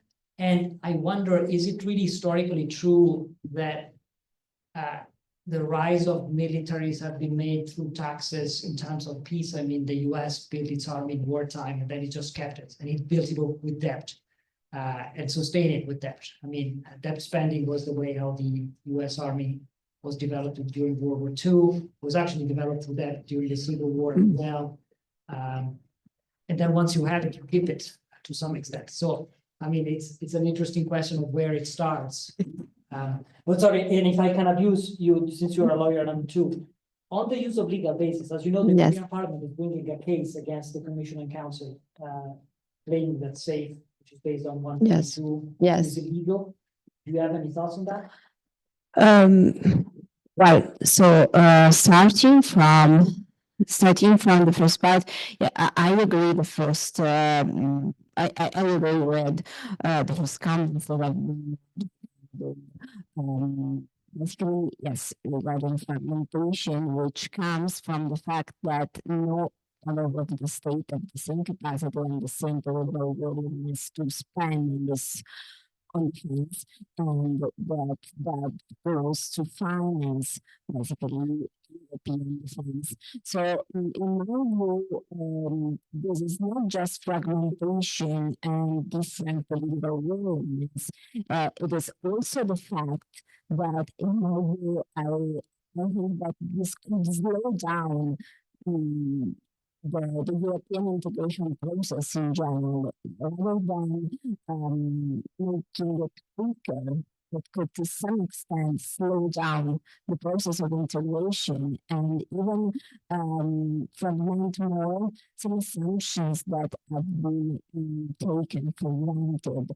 Regarding the legal basis, I think it's very difficult to talk about the legal basis of something that has not been brought forward with binding tool, because the paper is not even. So this is the main concern that I see. So placing the instrument, a tool in the market which is safe, for a tool which is not legally binding. So before looking at which legal basis to choose, I would look at the tool, which is basically software. So this is a concern that also I see. Yeah, there will be a regulation, but they basically want to, the regulation is not there yet, and they try to challenge it now. So it's like two-sided thing, but I think that the idea of proceeding to soft law is not such a good idea, I would say. Can we take another question? Okay. Thanks. Thank you for your presentation. I wanted to go back to the financial part of the issue, and so since this plan does not ease the financial constraints for new defense spending for constrained countries, at what point is the discussion for EU common debt and or redirecting some of the funds of the RRF that have not been used since 2026 is right behind the corner? Up to now, they basically, as we were saying before, they basically relied on the debt of member states. So they are calling member states for spending and not for common integration of the EU. This regard. Now that we have seen how important it is to at least already politically and legally to figure out how to raise resources. Now let's zoom, in fact, on the necessity to do so from the point of view of actually going to war in case. Jonathan Federle, together with Dominic, Rohner, and Moritz Schularick. Thank you very much for the invitation. My name is Jonathan Federle. I'm a postdoc at the Kiel Institute for the World Economy. And I'm very excited to present to you a new research paper, which is called Who Wins Wars, and which is joint work with Dominic, Rohner, and Moritz Schularick. All right, so what's the issue here? Well, the issue is that the determinants of war have occupied historians, political scientists, and economists for centuries. And one aspect that has gained significant traction in this regard is how money and economic capacity affects war outcomes. And while there have been several studies that look into these issues, it appears that the causal effect that money has on who wins wars is still somewhat elusive. Simply for military expenditures and government expenditures and revenues being endogenous choice variables that depend on numerous unobservable confounders. So, and against this background, we conducted a study where we looked at 700 different military conflicts and where we exploited exogenous commodity price changes to elicit the causal effect that money has on who wins wars, okay? So, and our finding is that basically money is an essential driver of war outcomes. And we find that a 10 percentage point windfall gain relative to GDP increases the chances of winning instead of ending up in a draw by some 3 percentage points. And to give you an example on why this is such an important issue, I've brought to you a case study of the Chadian Libyan wars. And what you can see on this graph is in the red line, the year-on-year change in oil prices between 1977 and 1988. And the left green shaded area gives you the first war that took place between Libya and Chad, and which was won by Libya. And the second green shaded area, that gives you the second war which was taken place between Libya and Chad, and which was in turn lost by Libya. And what's so special about these wars is that both of them coincided with major events that were disrupting global oil prices, while Libya was being a major oil exporter. So in 1979, we had the Iranian Revolution, which shot up oil prices by some 30% on impact and by another 45% in the year after, which led to substantial windfalls for the Libyan government, which were in turn used to finance its military expenditures. So there are several historical sources already also giving evidence on this. And looking at the second episode, we had Saudi Arabia, which was basically free-riding the OPEC at the time and was basically expanding its oil supplies and exports to the extent that global oil supplies excessive global oil supplies led to a substantial drawdown in oil prices of almost 50%. And we then looked again into this episode and looked at how Libya during this conflict reacted to this change in oil prices, and we found indeed evidence that due to the lack of oil revenues, Libya was unable to pay in hard currency for Soviet armed purchases. And this is precisely the mechanism that we have in mind in our paper. And of course, we looked at several other episodes and we found that this example is not an exception. So there are several other cases where, at least anecdotally, commodity prices are hypothesized to have played a role in how wars have ended.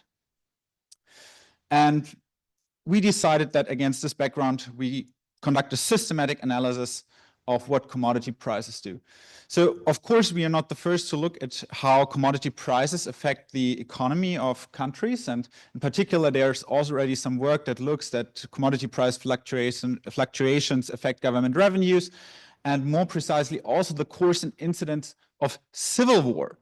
However, what we are doing is a little bit different because we are looking really only at interstate wars, that it is at wars between two recognized states and how their outcome changes in terms of which party wins the war, depending on the commodity windfall gains.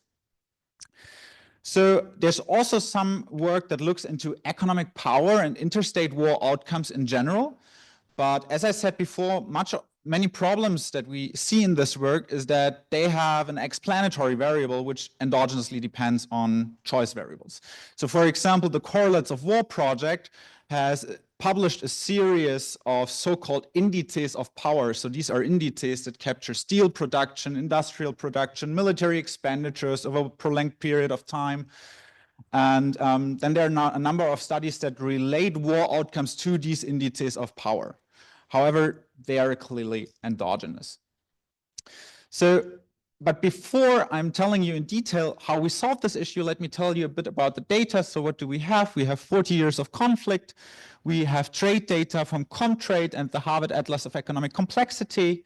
We have a set of macroeconomic variables which we source from the usual sources. And at the very heart of our analysis, we have data on military conflicts between states.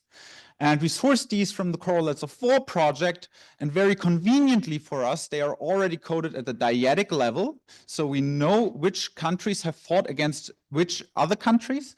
And not only that, the Correlates of War project has already also coded the outcomes of these wars at the dyadic level.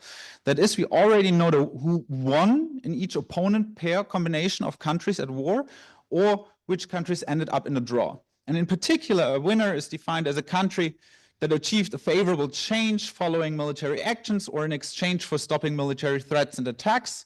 And in turn, a draw is defined for those conflicts where the outcome does not favor either side in the dispute, or each side in the dispute agrees to make concessions in roughly equal parts. And here you see a visualization of these conflicts that we have in our data set. As you can see, they are roughly uniformly distributed with some clustering in the mid-80s, the mid-90s, and the early 2000s.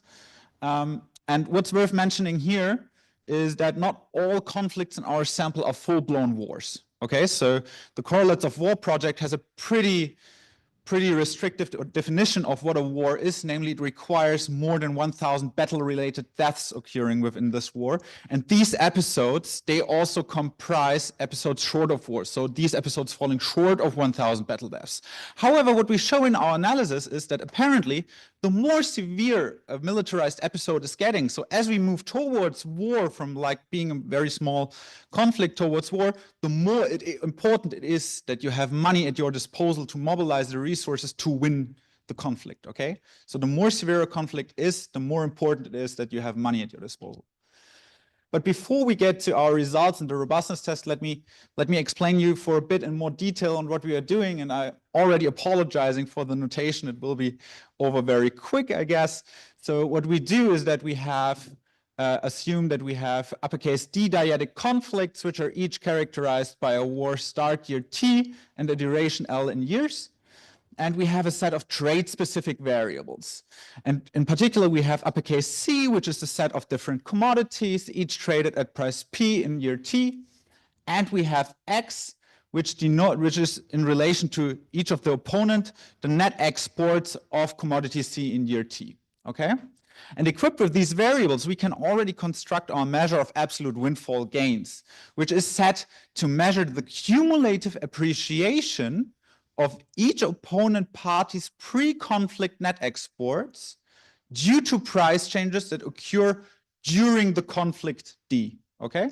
So what we are looking at is we are constructing this measure delta V, which is simply the sum over all years in which the conflict is ongoing, the sum over all commodities which are traded, and then in each conflict period, we look at the return of the commodity relative to the pre-war year and multiply this with the pre-conflict export revenue stream of this country on this commodity. And in this way, our final absolute windfall gain measure gives us the dollar amount by which the export revenue stream of a country has increased due to global price changes. And while this measure has a pretty intuitive interpretation, it does not have a very meaningful interpretation, simply because we think of relative wealth effects being important here. Think about the Vietnam War, where certainly a $100 million windfall gain would have made an entirely different impact if it had fallen to Vietnam than had it fallen to the United States, right? So, and for this reason, we normalize these windfall measures by the pre-conflict GDP of both opponents and use this to define our final windfall gain measure in relative terms. And this is W. So this is the relative windfall in each conflict D. is equal to the absolute windfall of opponent A during the conflict over the pre-conflict GDP of opponent A minus the absolute windfalls of opponent B occurred during the conflict D over the pre-conflict GDP of opponent B.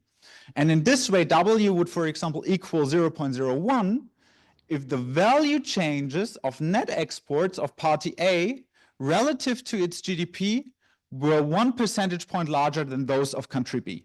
Okay, so what we are trying to do here is construct an entirely random measure of when country A or country B is getting more or less money due to global price changes.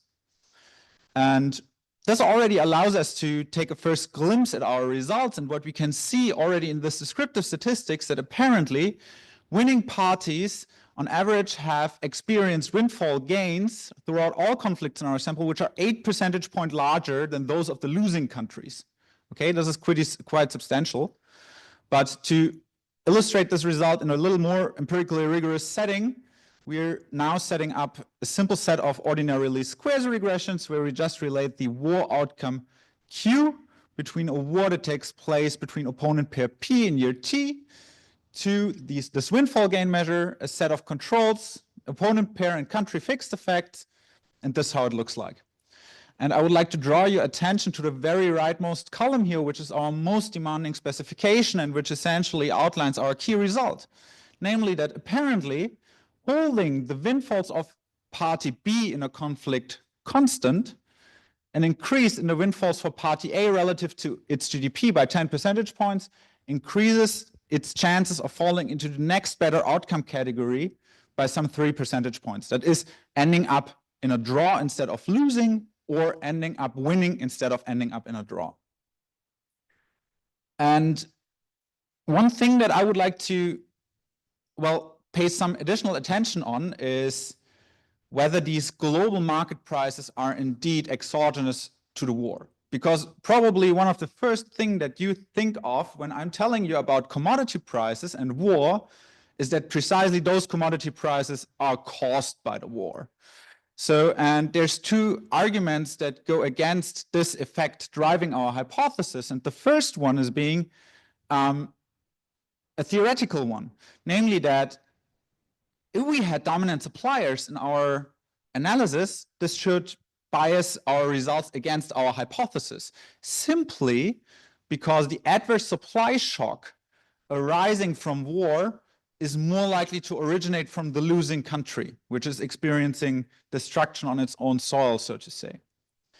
But to show this in a more rigorous setting, we have also set up an alternative measure of these windfalls, where we define everything exactly in the same way than we did it before, just that we now exclude all the commodities where one of the opponents or the joint export share of the opponents in the war is above a certain threshold. So for example, if we were to look at the war between Saudi Arabia and any other country, we would throw out oil of all the observations so as to not confound our analysis with the price of oil being driven by the supply shock originating from one of the opponents, namely Saudi Arabia.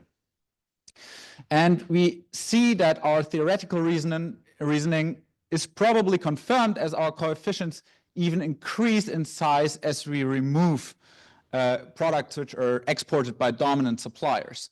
So here we see, if we go to the most demanding specification, that a 10 percentage point windfall gain relative to GDP on average increases the chances of ending up in the next higher outcome category by some 5 percentage points. Of course, we did a whole lot of other stuff, so I've already told you. What I found personally pretty interesting is that the effect sizes increase once we restrict our sample to the more severe conflict episodes. So it appears that it is more important to have money for severe conflicts. Our findings are robust to a whole lot of other stuff. So for example, we can exclude that this story is only driven by oil or gas. So it even holds once we drop out entire product groups once at a time, and so on. But I won't tell you everything about the robustness tests now, but rather would like to speak a little bit also about the mechanism. And to do so, I would now like you to take one step back and abstract from the conflict setting that we have looked at so far. Because what I would like to establish now in the first place is what these commodity price shocks do to the economy in general, not only in times of conflicts. And for this purpose, we are now defining a new measure of these annual windfalls. So we are now looking only at year-to-year windfalls and not conflict-specific windfalls. And we are looking at how a subset of macroeconomic outcome variables reacts to positive and negative shocks in these windfalls, okay? And what we do find is that unconditionally, about 4% of these windfalls flow into military expenditures. About 30% of these windfalls in the end translate into government revenues, and a part of it is used to pay off external debt. But what's more interesting now is to let these coefficients vary between times of conflict and times of peace, because then we can elicit how much of these windfalls are indeed used to finance the military when countries are already at conflict. And I've visualized these coefficients here, so they show you the response to a 1 percentage point windfall gain relative to GDP. In the left panel for military expenditures, in the middle panel for government revenues, and right for external debt. And these are percentage point responses. The red bars give you the response to negative windfalls. So if you lose money because of changing commodity prices, and the blue bars give you the response to positive windfalls. So if you gain money because of global commodity price changes. And what we can see is that military expenditures in response to a 1 percentage point windfall gain relative to GDP, positively and negatively, military expenditures respond by about 1 percentage point in the direction that we would assume. We can see that government revenues are also pretty sensitive to these windfalls. And we can see that apparently in times of conflict, negative windfalls are to some extent compensated by a take-on of additional external debt. So that's basically the main findings of our paper. So let me conclude. What have we shown? First, global commodity prices significantly shape war outcomes via government revenues, which in turn feed into military expenditures. This has several implications. The first one is that, for example, sanctions, if imposed correctly, which is a hard thing to do, arguably, may directly impair the military capacity of countries. The second is a perfect analogy of an exogenous windfall. We could also think of military aid, right? So we could think of military aid in this setting, and may also argue that military aid certainly may modify the outcome of wars. Another interesting point, thinking about the Saudi Arabia example that I told you in the beginning of the talk. This shows you how a dominant supplier, without being at all formally involved in a conflict, without even having stakes to it, may change the course of a conflict simply by flooding the market with oil in this case, okay? So dominant exporters may, if other countries are dependent on these exports or imports, may also define and shape the geoeconomic landscape. And third, of course, the study corroborates recent findings of other studies who argue that also Russia's ongoing war effort in Ukraine are significantly underpinned by export revenues in gas. As for the outlook, we are currently looking into a set of other hypotheses. We also were wondering about the political economies of windfalls, political economy of windfalls. So, for example, if there's heterogeneous effects across regimes, but that's pretty open so far. So, thank you very much. I'm looking forward to questions. Yes, Edward, if I may. Thanks a lot. Really interesting paper. Couple of thoughts. One is, of course, you do have very low R squareds. If you don't mind flipping back. No, I turned it off. Was 0.5. 0.05. 0.05. Yes, exactly, something like that. which is not unusual for that type of research question and that type of sample, but low is low. Low is low, meaning a very small share of the variance is explained, a lot is unexplained, and that means that there's a significant risk of omitted variable bias. So really the classical issues of econometrics apply for this kind of study, right? Now, I know that this passes the bar in a lot of journals, but it shouldn't. I think it would be really rewarding because I think there might be an issue here. You have a big sample, which is great. But in order to really explain things, often you need to break down a big sample into smaller ones where the observations have a lot more in common with one another.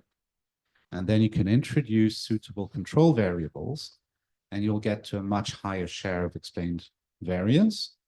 And then you will be much more confident of your results on the win-false variables. So that would be what I would recommend, because if you were to show this to any audience other than economists, I'm not sure how this would be received in terms of the claims that you're trying to make.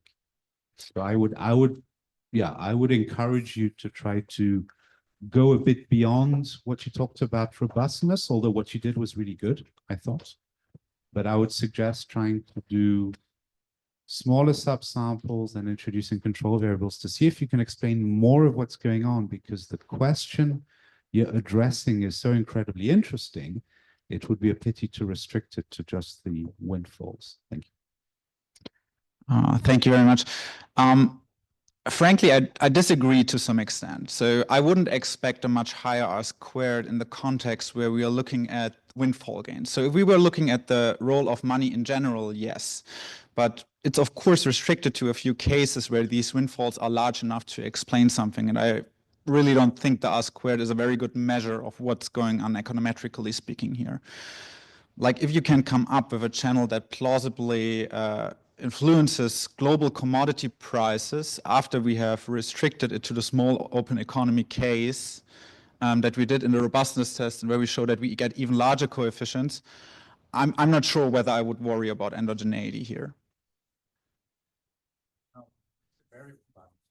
Yeah, that is endogeneity, right? So to some extent, yes. Like means you have control variables that are not there. That biases the estimate. But how would it bias the estimate if the estimate is a plausibly exogenous variable? Like you have an omitted variable bias is if the omitted variable is correlated with the exogenous explanatory variable and correlated with the outcome variable. And unless you can show me that, or if you can point out a channel where a variable would be correlated with these windfall gains, then I would believe you. But I'm not sure here whether you would come up with such a variable once we restrict. So you would need to argue that global commodity prices do change because of the war, which is, I think, unplausible if we look at very small wars where the commodity price, so where we do not have an adverse supply shock, right?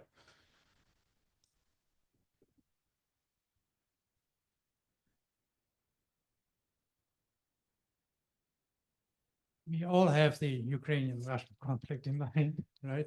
And Russia's dependency on oil and gas exports, right? And so I was surprised how small the coefficient was, because if Russia gets 100 billion euros, that's roughly 1% of its GDP. That means the probability of it losing or winning changes by 3 percentage points. Let me frame it the other way around. Ukraine has a GDP of $180 billion. Okay. Yeah, right. Of course, for Ukraine, it's totally different. But yeah, that you already see, you don't need an estimate, right? Ukraine would be lost without us. So it's very difficult to make predictions from this kind of model, because everybody knows, for example, that Ukraine would not survive without us. They're giving it almost 100% of GDP. And I think the difference in it winning or losing is more than 30 percentage points, right? You are near certainty. Now, I was interested in something else, which is whether commodity price shocks actually increase the probability of war. What I have in mind is, if I look at Russia and formerly Soviet Union, you see, for me, a striking regularity that whenever the oil price and the gas price are high, the Russia or Soviet Union becomes more aggressive. 79 Afghanistan, then 2008 with Georgia, and now 2014 also. And then 2014, actually, Minsk agreement came and suddenly the oil price halved, right? And in between, with the oil price going down, Russia was rather tame. Is that something in there, but also might make the conflict actually endogenous? So the good thing is we would not need to worry about this because we are only looking at the windfalls that are occurring during a conflict which is already ongoing. I know. But we have conducted a follow-up work on this, and we are currently working on this. And in fact, we showed that we differentiate between attacking countries and defending countries. And we show that these windfall gains do not have an impact on the probability of you attacking in the future. So what you just said is not statistically visible in the data. But what we show is that if you get a positive windfall gain, you are less likely to be attacked, which may also feed into the hypothesis that you may further sustain military expenditures. But of course, it also perhaps makes you a more resource-rich country, which is more likely to be attacked. But so we are currently working on this, but it seems rather to be the other way around for defending countries. Thank you. Now we can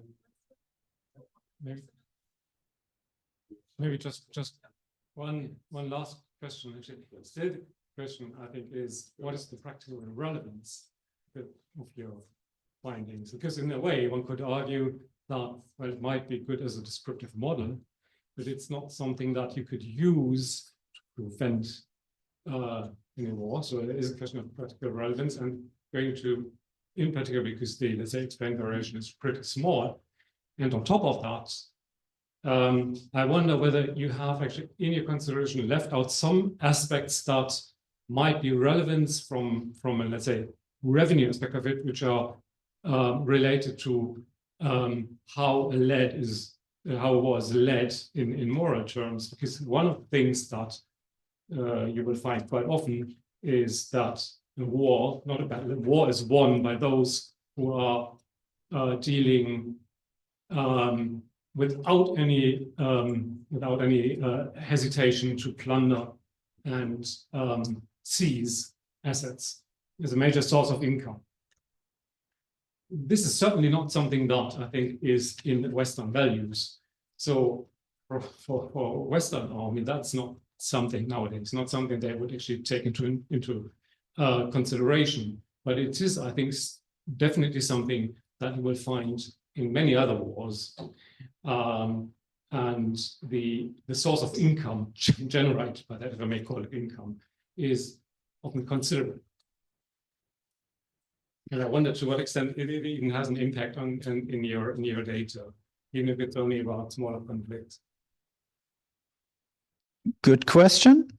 We would need to look into this. I'm not sure whether this would bias the coefficient, to be honest, because still, like what we are doing, okay, maybe I should explain this in one last sentence. So we are doing the analysis in two ways. So once we are relating global commodity price changes to the actual exports in each conflict year, but we also show that this analysis only also holds if we just assume the conflict parties' export levels have remained constant relative to the pre-war year. So even if we only look at the this counterfactual export level of the pre-conflict exports, and we do not even consider changes in the export levels, what would be the case if we were to consider plundering and so on, even then the global commodity price changes have a significant impact. With regard to the significance of the study, I totally agree. Like, we should not take this and say, okay, we give Ukraine $100 billion more, they will win the war.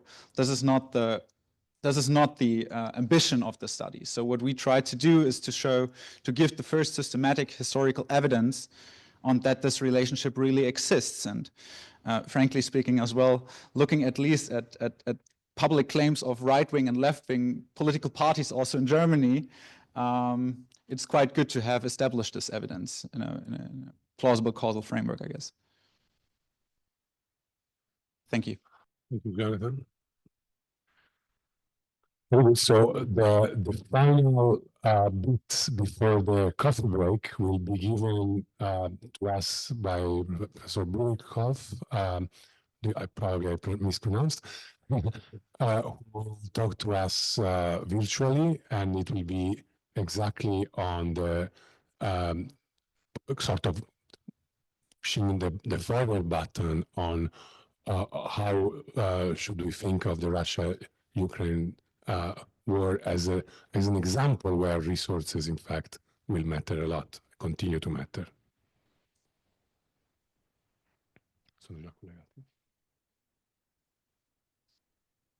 Okay. So while we wait for the connection to work, let me emphasize that in my view, the value of the work that we have seen right now by Federle, Rohner, and Schularick is precisely in the fact that it is a well-identified lower bound, in my view, of the role of resources, in the sense that it's well identified because of the exogenous windfalls, but it is also lower bound because obviously, as he pointed out, military aid and all the things that we are discussing about, with respect to Ukraine, are making probably those 3% and 10% that you have seen perhaps bigger. And even if they were not bigger, because if you consider that a war has costs, typically in terms of the value of resources and value of having a European credible common defense on deterrence can be impacted by 3 or 4 or 5% stable increase in probability of winning of a defender with more resources, because the attacker is not going to be as interested in a costly lottery if the costly lottery has much weaker odds. Okay, so that's my comment on the relevance of what you have seen. Are we ready? Okay, so Burilkov. Thank you very much. Thanks for the invite. And I regret, unfortunately, not being able to be in person at the event. But in the next roughly 15 minutes, because I would like to keep this brief so that we can open the floor for questions. I'm going to talk a little bit about the work that has already been published with Professor Guntram Wolf from the ULB in Brussels last September, where we looked Alex, can we please ask you to raise your volume? Sure. Like this? Is that better? Yeah. Maybe it's a little bit better. Okay. How about now? Is that better? All my volume is at the maximums.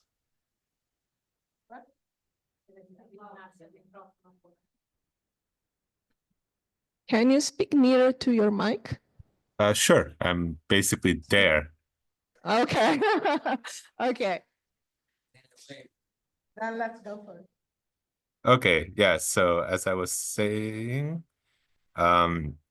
the work that I am presenting right now is essentially something that we published in September with Professor Guntram Wolf. And we are working on a follow-up, but I will just present the results from last September. Suffice to say, there have not been that many significant changes since then. So much of what we I will discuss here is essentially the state of play at the moment.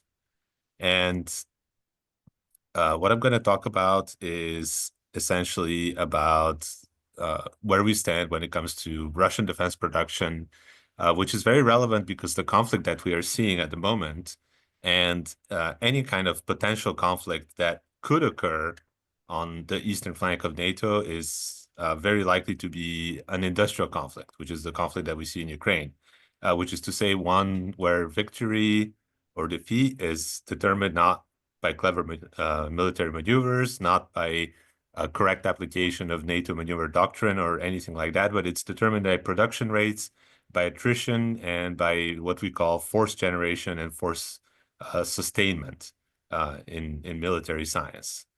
And where we stand today, let's say May 2025, is that we have Russia, which has become a revanchist, hyper-militarized power. That is very clear. Its land forces have taken fairly substantial losses in the conflict, but the Navy aerospace forces, and especially its strategic rocket forces, which is the nuclear arm of the aerospace forces, are relatively intact. The Russian economy and society, from what we observe, remain stable enough for regime survival. It means that unless there is some kind of catastrophic military defeat on the battlefield, and I'm here talking something like a Ukrainian recapture of Donetsk city or of Crimea, which is extremely unlikely. That means that regime collapse is unlikely. Furthermore, the Sino-Russian relationship has strengthened, even as the Sino-American rivalry continues to intensify, which leads to a certain degree of bloc formation in the whole process. And finally, we also see new ways of conflict, not just in Ukraine, but also in fighting in the Middle East that are quite relevant going forward for European security. So the way that we estimated Russian production is in multiple stages. And essentially, we use so-called Lanchester models for estimating attrition. And in order to estimate attrition, the first thing we need to do is to see which Russian units are actually active in the battlefield at any given time. So this was the first step of our data collection. And the second step of that was essentially to take the theoretical maximum stocks of each one of these units, sum up how many of each category of weapon systems the Russians would need on the battlefield in order to sustain them on a monthly basis, and from that to extrapolate monthly production rates. And our argument here is that Russian combat forces remain combat effective. And how can we make this argument? The fact is that Russia not only managed to repel the big NATO planned and led counteroffensive in 2023, but since October 2023, the Russian ground forces have been continually on the offensive. So for a very long period of time now, almost 18 months, continually on the offensive on a 1,200-kilometer stretch of front line. That indicates a high degree of combat readiness, because otherwise they would have been localized or even general collapses of the Russian battle lines. And I think the Russian success in eventually repelling the Ukrainian incursion in Kursk, for instance, speaks to the still high combat capability of the Russian military. Which is not to say that the Ukrainian military doesn't also still have a high degree of combat capability, but certainly what we see at the situation at the front at the moment is that neither side is in a state where it is anywhere near collapse of the front line, collapse of the armies, and so on and so forth. So according to our estimates, we see that there have been significant increases in the production of all types of weapon systems by the Russians since fourth quarter 2022, which is the moment when the war shifted to an attritional positional stage, as we say. So when it comes to tanks, to artillery, to air defense, notable increases. Another category that has seen really explosive growth are all kinds of unmanned systems. So we don't account for FPV drones, which are essentially produced and used in the hundreds of thousands or even millions by both sides of the conflict at this time, essentially at the same scale as artillery shells. But when it comes to more sophisticated long-range loitering munitions, the Lancet, which is a Russian long-range loitering munition, has been one of the most important systems for the Russians in the conflict. For instance, mass use of Lancets is how they originally stopped the Ukrainian incursion into Kursk. and we have seen very significant growth there when it comes to such systems, to the point that now the Russians are offering them for exports to clients interested in the global south. When it comes to some figures of how things have grown, this is, for instance, for frontline systems such as infantry fighting vehicles and tanks. The reason we have two different lines is that the red line indicates how much the Russians must produce in order to sustain their forces fighting in the field, considering monthly attrition. And the blue line refers to the new units that the Russians have been building up and training, but that not necessarily have yet been deployed on the battlefield. And you can see that monthly increases have been very significant. And for comparison, Germany made an order of tanks recently of new Leopards, and they ordered about 100. So an order supposed to be delivered by 2030 is equivalent to about a month's worth of Russian production. We see similar increases when it comes to artillery and air defense as well. When it comes to shells, the assistance from North Korea in shells has been decisive despite growth in Russian production. Of course, as more and more Russian units are engaged and as the ammunition consumption of Russian forces increases, that eats into Russian increases. And so North Korea has really been decisive there. And Lancet drones, as I mentioned, there is a pattern of production, stockpiling, overuse, production, stockpiling, overuse. But in general, the trend has been very significant there. When we put this into context, it's very important to note that there's been a big debate about refurbishment, which is to say, what is the proportion of Russian production that is not actually new things, but is simply old systems that were left over in storage from Soviet times and now have been modernized to 2024, 2025 standard and sent out in the battlefield. We take a very nuanced position on that. The first one is that any system that depends on a tank hull, which is to say tanks, but also certain infantry fighting vehicles and certain self-propelled artillery, does rely to a large extent on retrofits, so 70 to 80%. Other systems, for instance, infantry mobility vehicles, this is not the case. This is also not the case for artillery that is mounted on trucks, wheeled artillery, which is comparable, for instance, to HIMARS or the Caesar that the French have provided to Ukraine. And another important qualifier to that is that the main bottleneck on Russian production today is actually the attrition that they sustain in Ukraine. For any given weapon system, they are basically guaranteed to lose half of what they produce every year when they're engaged in combat. Should hostilities cease, which these will at some point, attrition will no longer be a factor in Russian production. And so even with the reduction in production from no longer being able to rely on retrofits, that would still mean that since they are not losing that production to attrition, they are able to reconstitute, modernize, and grow their forces.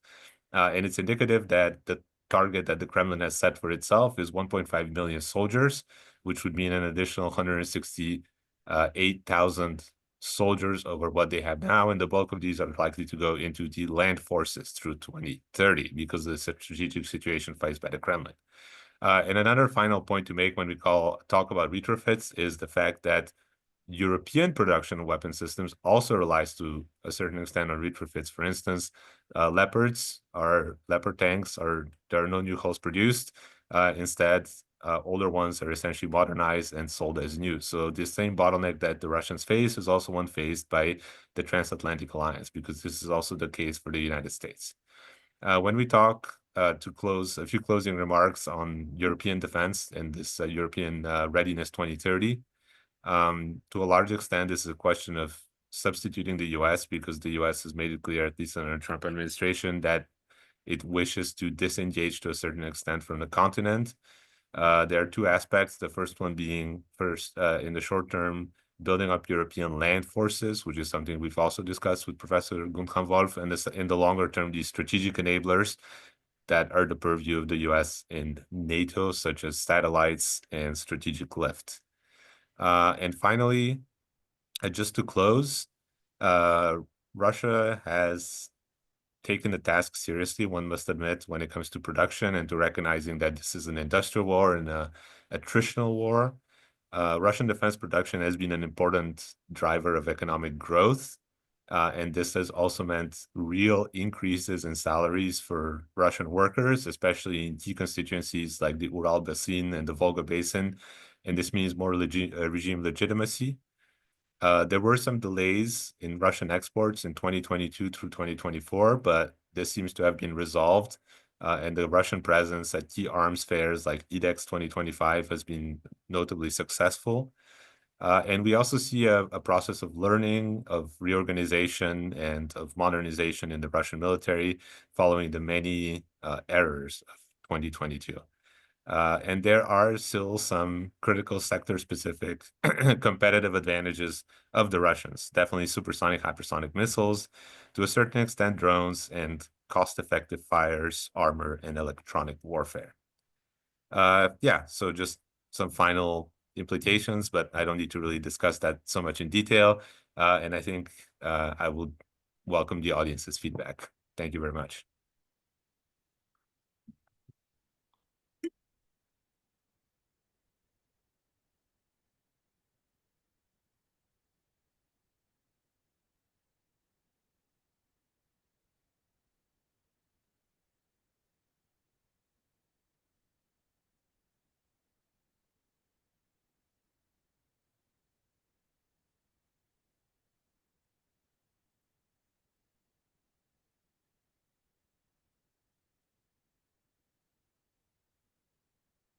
Yeah, many thanks. This is Dominic speaking here for this exposition.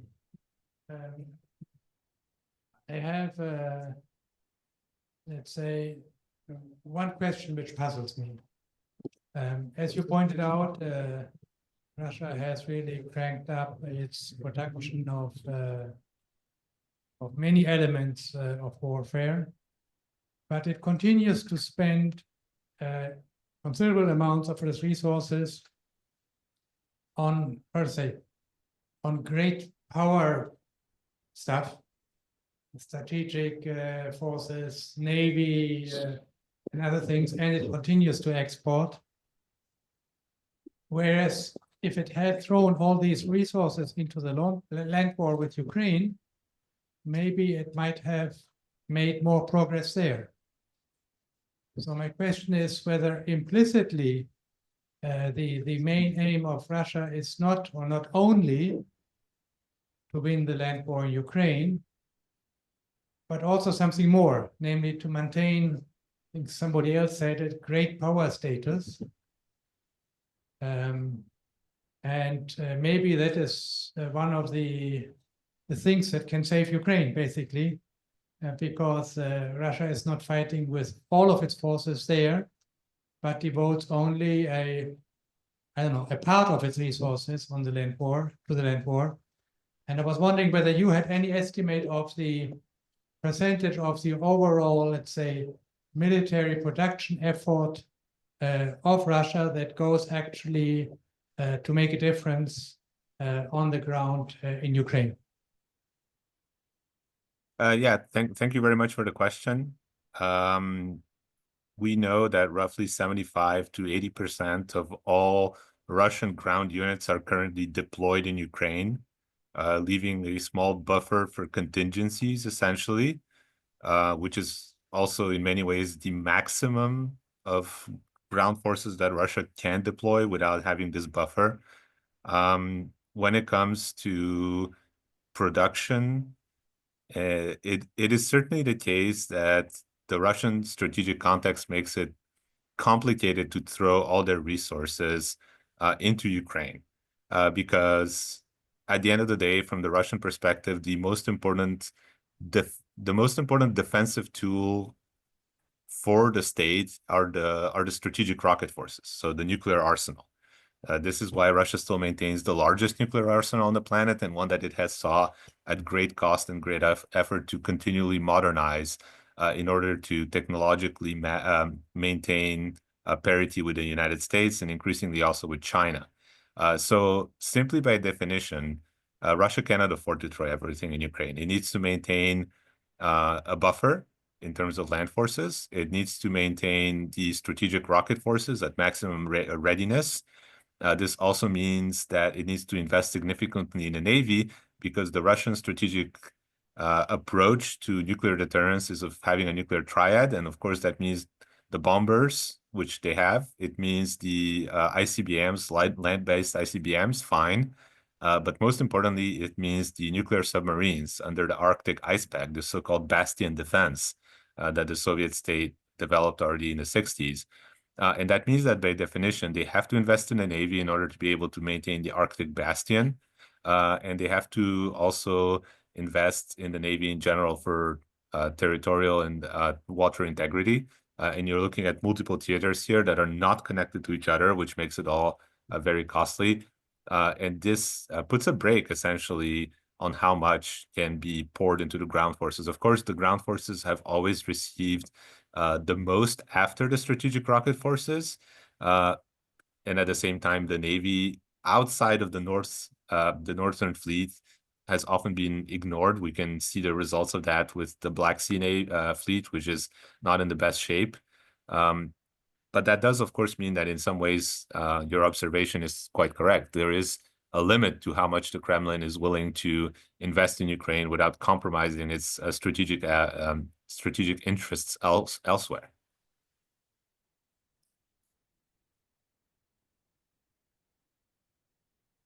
But you wouldn't dare to have a percentage of the amount. And also, doesn't that provide us with a, let's say, an estimate of what price Russia is willing to pay for whatever, continuing the war, or at what point it will actually abandon the effort to subjugate Ukraine? Because as you said, if it has these other strategic priorities, implicitly it means it's willing to choose between them. So I cannot give you an exact percentage also, especially because land warfare is comparatively cheaper than Navy, Air Force, and especially nuclear. Nuclear is extremely expensive.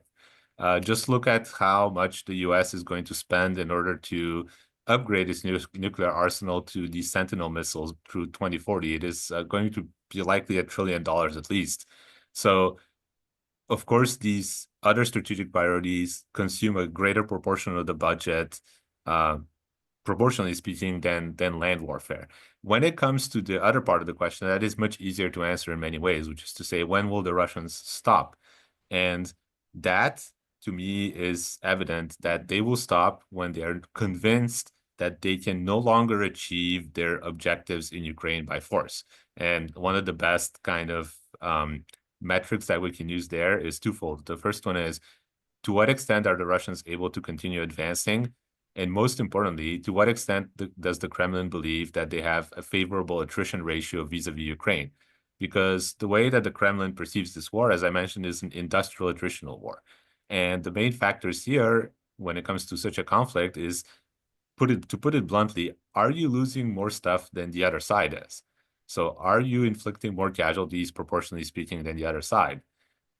And getting to the point when the battlefield dynamics are such that advance is completely blocked and Russian attrition has become more severe than what they consider Ukrainian attrition to be, is the moment when we would see that the scales of the conflict would truly tip. And I simply don't yet see that when it comes to the current dynamics. Of course, the Russians are now talking about negotiating, and this process in Istanbul has opened, but the essentially fixed nature of their demands between the Istanbul process in 2022 and everything they've done since then, and the Istanbul process today, suggests that there is still a lot of confidence in Moscow about this attrition ratios and about the industrial character of the conflict.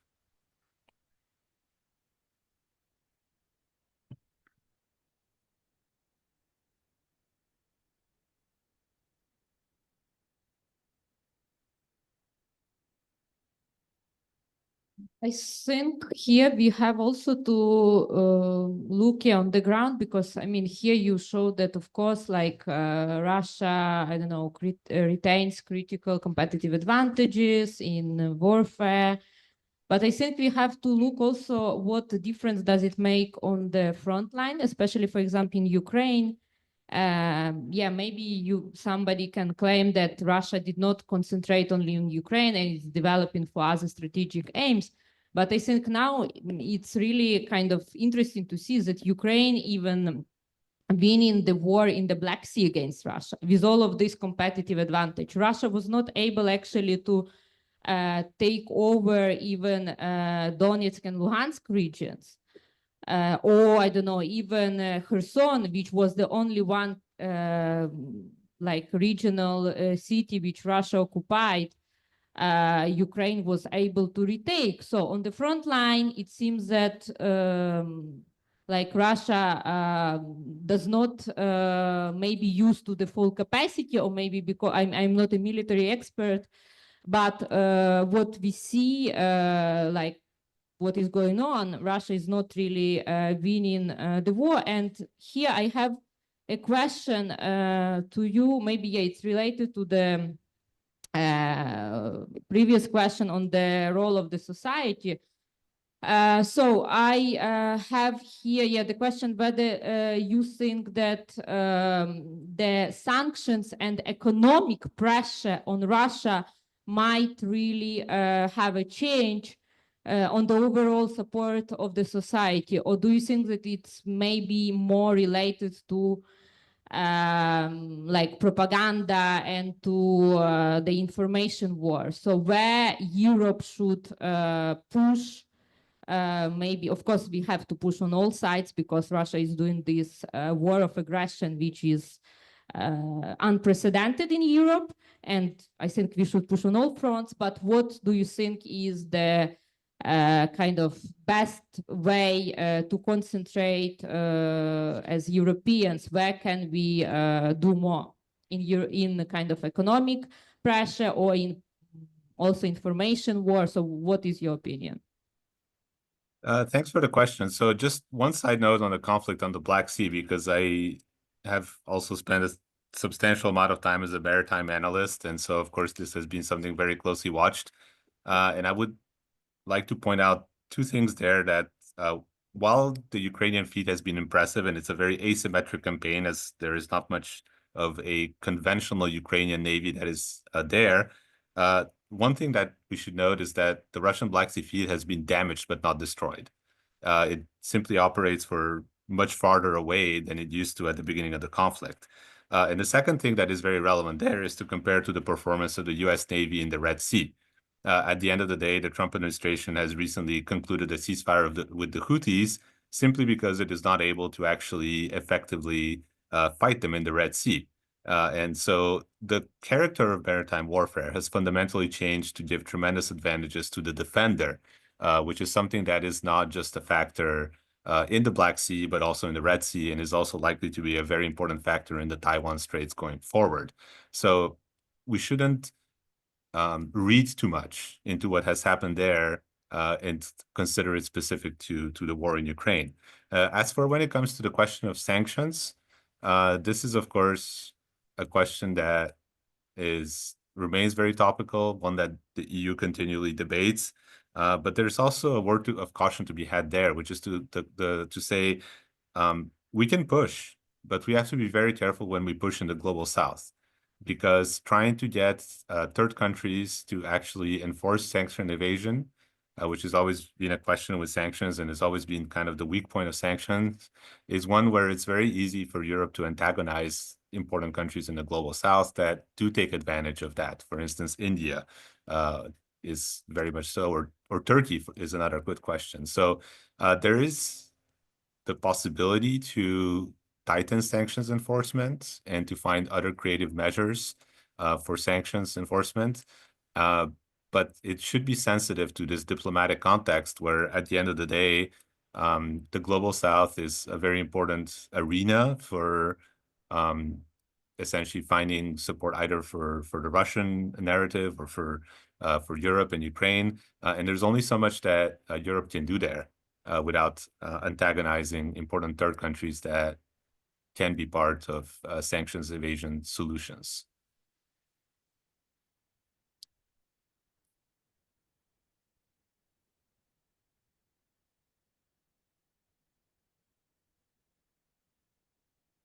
Very good. Thank you very much, Mr. Burilkov. I wish you could have a coffee with us, but we will have it on your behalf. Thank you very much.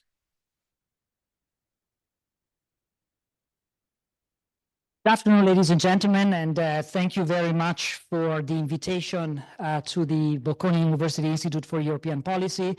I am Professor Federico Fabbrini of Dublin City University. I'd like to start by expressing my gratitude to Professor Massimo Morelli for the invitation to join you in this workshop this afternoon. Of course, Silvia Tesauro for all the support with the logistics, and it's really nice for me to be back at Bocconi after a while and seeing many friends and people that I've known for a very long time. My presentation is titled, quote, EU defense integration after Trump, the European defense community and the legal feasibility of reviving it today, end of quote. I should say that the presentation builds on several books, articles, and policy papers that I have recently published, which deal with the topic of our workshop this afternoon. Among these, some of you will know, and I'm showing here on the slide the cover image, I've recently published a book titled, quote, The EU Constitution in Time of War, Legal Responses to Russia's Aggression Against Ukraine, end of quote, which was published by Oxford University Press in February this year on the 3rd anniversary of Russia's aggression against Ukraine. The book came out in February, but really I decided to set as a cutoff date the US elections in November. I thought something might happen at that time.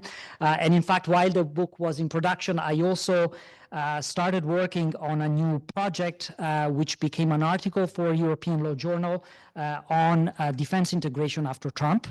And that article suggested looking at the European defense community as a model for the future. And I'm pleased to say that the project became something slightly bigger because at the institute that I run in Dublin, the Dublin European Law Institute, I then launched a project called ALCIDE, which is an acronym standing for Activating the Law Creatively to Integrate Defense in Europe. But of course, the Italians in the room will also know that Alcide resonates as the first name of Alcide de Gasperi, one of the first prime minister and first president of Italy after World War II, and one of the founding fathers of European integration. And as part of Alcide, that involves a number of scholars and doctoral students from across Europe, including Professor Sylvie Goulard here at Bocconi.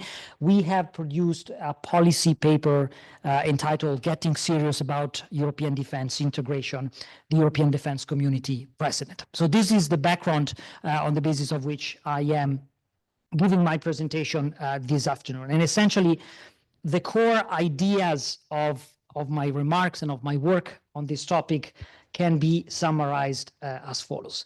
First of all, the war in Ukraine has been a turning point for the European Union. Russia's aggression of Ukraine forced the EU to profoundly rethink its model of cooperation on the global stage. In many ways, that's what I argue in my book, Russia's aggression against Ukraine brought to an end the Kantian dream of perpetual peace that had shaped European integration for over several decades. The EU reacted forcefully to the war, but at the same time, the war also exposed a number of important structural limitations in the European Union and its ability to deal with conflict with hard power, primarily because I would say the EU is a peacetime organization. It's not a wartime organization. The EU, as it developed from the Treaty of Rome onward, was never really conceived to deal with wars externally, because that task had been delegated to a different organization, and that's, of course, NATO. Nevertheless, and that's the second point and what prompts much more closely my reflection today, the return of Donald Trump to the White House has spelled, for all practical purposes, an end to the transatlantic relation as we knew it for over 70 years. Reliance on the US is increasingly more uncertain, and that forces Europe to take much more seriously the issue of its own defense. How to do that is the final and core argument of my presentation today, and the suggestion I want to make, based on the work that I mentioned to you a second ago, is that we should look at the European defense community as a model to integrate defense in Europe forward. And I will try to point out that reviving the European defense community is actually legally feasible. It's certainly politically challenging, but in many ways is easier than many of the alternatives we have at the moment under discussion.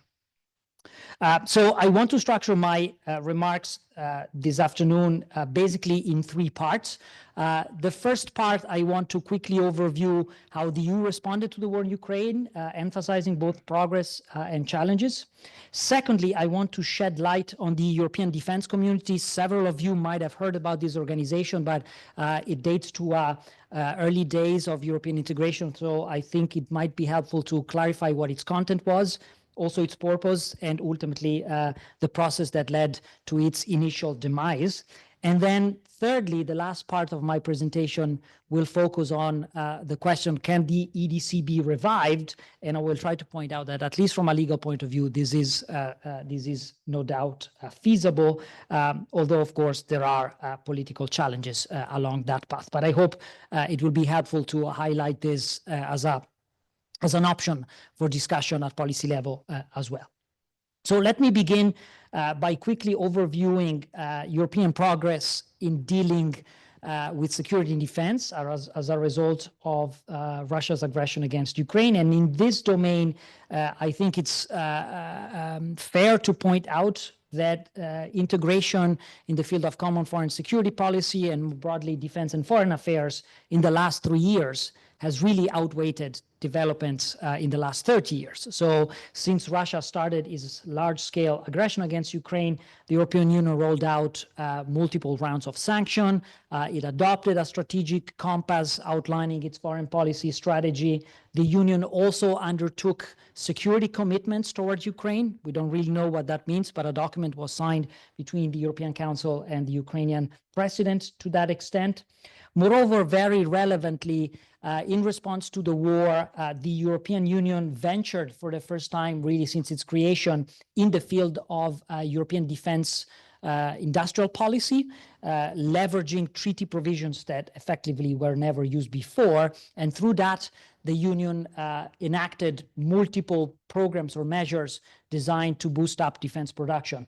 EU law is full of acronyms. My favorite one is the ASAP, the Act in Support of Ammunition Production, but as the acronym means in English, it also signifies as soon as possible, which really gave the sense of the EU priority in terms of trying to boost defense production. The ESAP is only a piece of a broader puzzle that includes also a European Defense Industrial Reinforcement through Common Procurement Act, a DIRPA, and now a European Defense Industrial Program, EDIP. And of course, the SAFE instrument that was mentioned earlier this morning follows in that footstep of increasing sort of joint procurement by member states. Developments in EU policy have also been significant in the field of energy and industrial policy. The Union has responded with important measures in the area of freedom, security, and justice.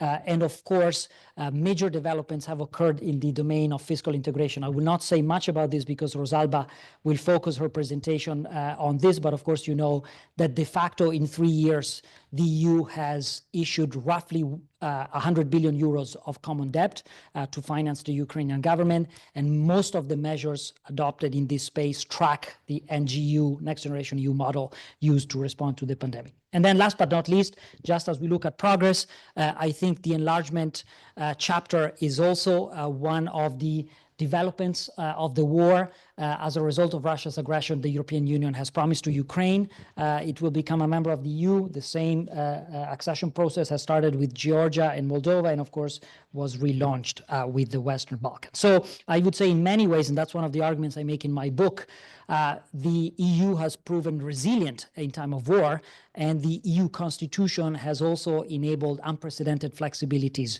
to deal with the reality of hard power. And yet, I think as lawyers, as analysts, we can't fail to emphasize the important obstacles that exist towards defense integration. And from this point of view, the war has highlighted multiple structural challenges in the functioning of the European Union in the field of security and defense.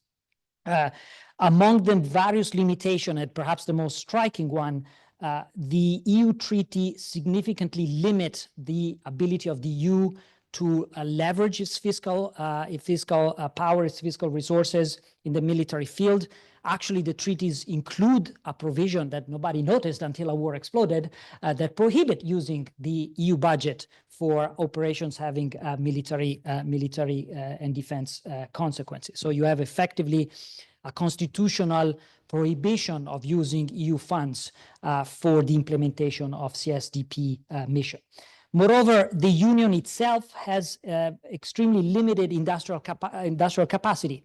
And despite the effort to boost defense production since the beginning of the war, the Union has spectacularly failed on its objective to deliver a sufficient number of ammunition to Ukraine. You will remember the Council has given itself a goal of producing at least 1 million rounds of ammunition within a year, and it basically got to 30% of that target. That shows how the fragmentation of the EU internal market in the field of defense and the limited incentives also from a fiscal point of view towards defense production are hampering the EU abilities. Furthermore, we talked about this earlier on in the prior panel, the Union does not have military capabilities of its own, despite a vague commitment in the treaty towards creating defense union. In reality, it's member states that are doing the job, and they do it primarily through NATO. So from a security and defense perspective, clearly NATO has emerged as the primary architecture for ensuring European defense in time of war. And of course, I'll speak about this in a second. The return of Trump creates a big challenge there. Let me end by emphasizing the last challenge and the last structural shortcomings in the EU response to the war. This has to do with institutional design. Paola Mariani had emphasized the point in her remarks earlier today. Foreign affairs and security is an intergovernmental policy where decision-making is taken by unanimity. This means any effort to move forward, whether it's towards sort of achieving some of the goals and objectives set in the treaties, require unanimous agreement between the member states. And of course, you need unanimous agreement between the member states if you want to amend the treaties and endow the EU with more fiscal capacity, more military capabilities, and renewed industrial capacities too. So here is basically the main constraint where we find ourselves. And of course, the last panel today will be focusing exactly on this, but I think it's realistic to say that the EU has pushed it to the limit in terms of what can be done under the current treaties. And effectively, we are in a catch-22 situation because changing the treaty requires unanimity, and we will never get to unanimity. So how can we think outside the box to get out of this situation? And this is where I want to suggest the European defense community can be the solution. So I'm moving forward here in the second part of my presentation, and allow me just to shed light on what the EDC was and is. So the European Defense Community is an organization created by treaty in 1952. The EDC was created at a peculiar time in the history of European integration. The year before, the founding members of the European Union had concluded in Paris the treaty establishing the European Coal and Steel Community, the very first effort at supranational cooperation in Europe. That mechanism worked very well, and so the ECSC served as a model for a more ambitious project, which was to create a European defense community. The EDC created a common army. So let me get this very clear. It was a pretty ambitious project of integrating all the defense forces of the member states under a single command, which in time of war, would have been, in fact, the Supreme Commander of NATO, Sakur, would have been in charge of commanding the European Defense Forces established under the EDC treaty. You will remember, and the Germans in the room know this for sure, the issue in 1951, 1952 was also the rearmament of Germany. The Cold War had just exploded at that time. The French were not so eager of having a new German army, and so they thought, let's at least do an army together under common command. So you had a common army. Secondly, the EDC was funded by a common budget. So the treaty gave to the community the power to issue bonds to self-finance itself. And crucially, third, the EDC was governed by supranational institutions. So the treaty establishing the European Defense Community created a very sophisticated federal governance structure with a collective executive called a commissariat, a bicameral parliament represented by a council of the states and an assembly of the people, and also a court of justice, which is what we call today the Court of Justice of the EU, with full jurisdiction on any measure taken by the community. Very relevant also, the European defense community gave to the community institution the power to order defense production, something similar to what the Americans call the Defense Production Act. So the community could go to a specific industry and say, you have to deliver those amount of ammunitions by those date. I will also say, while the community was established by 6 member states, it kept the door open to the accession of new countries. Crucially, it had a bridge treaty with the United Kingdom, ensuring a mutual defense pact between the community, the EDC, and the UK. And as I mentioned previously, the EDC was connected to NATO as well. Now, if you think of all these features, they kind of hit exactly the points we discussed in the first panel as well. So you had really an armed forces with the capabilities and deterrence required to deal with a foreign threat, the financial resources to maintain it, the institutions with the legitimacy to take decision under it, defense production capabilities, and connection to NATO. Effectively, the EDC would have been the European pillar within NATO. Now, whenever I talk about the EDC, I look around and I see faces staring at me as if this was science fiction. And to some extent, this might sound like science fiction.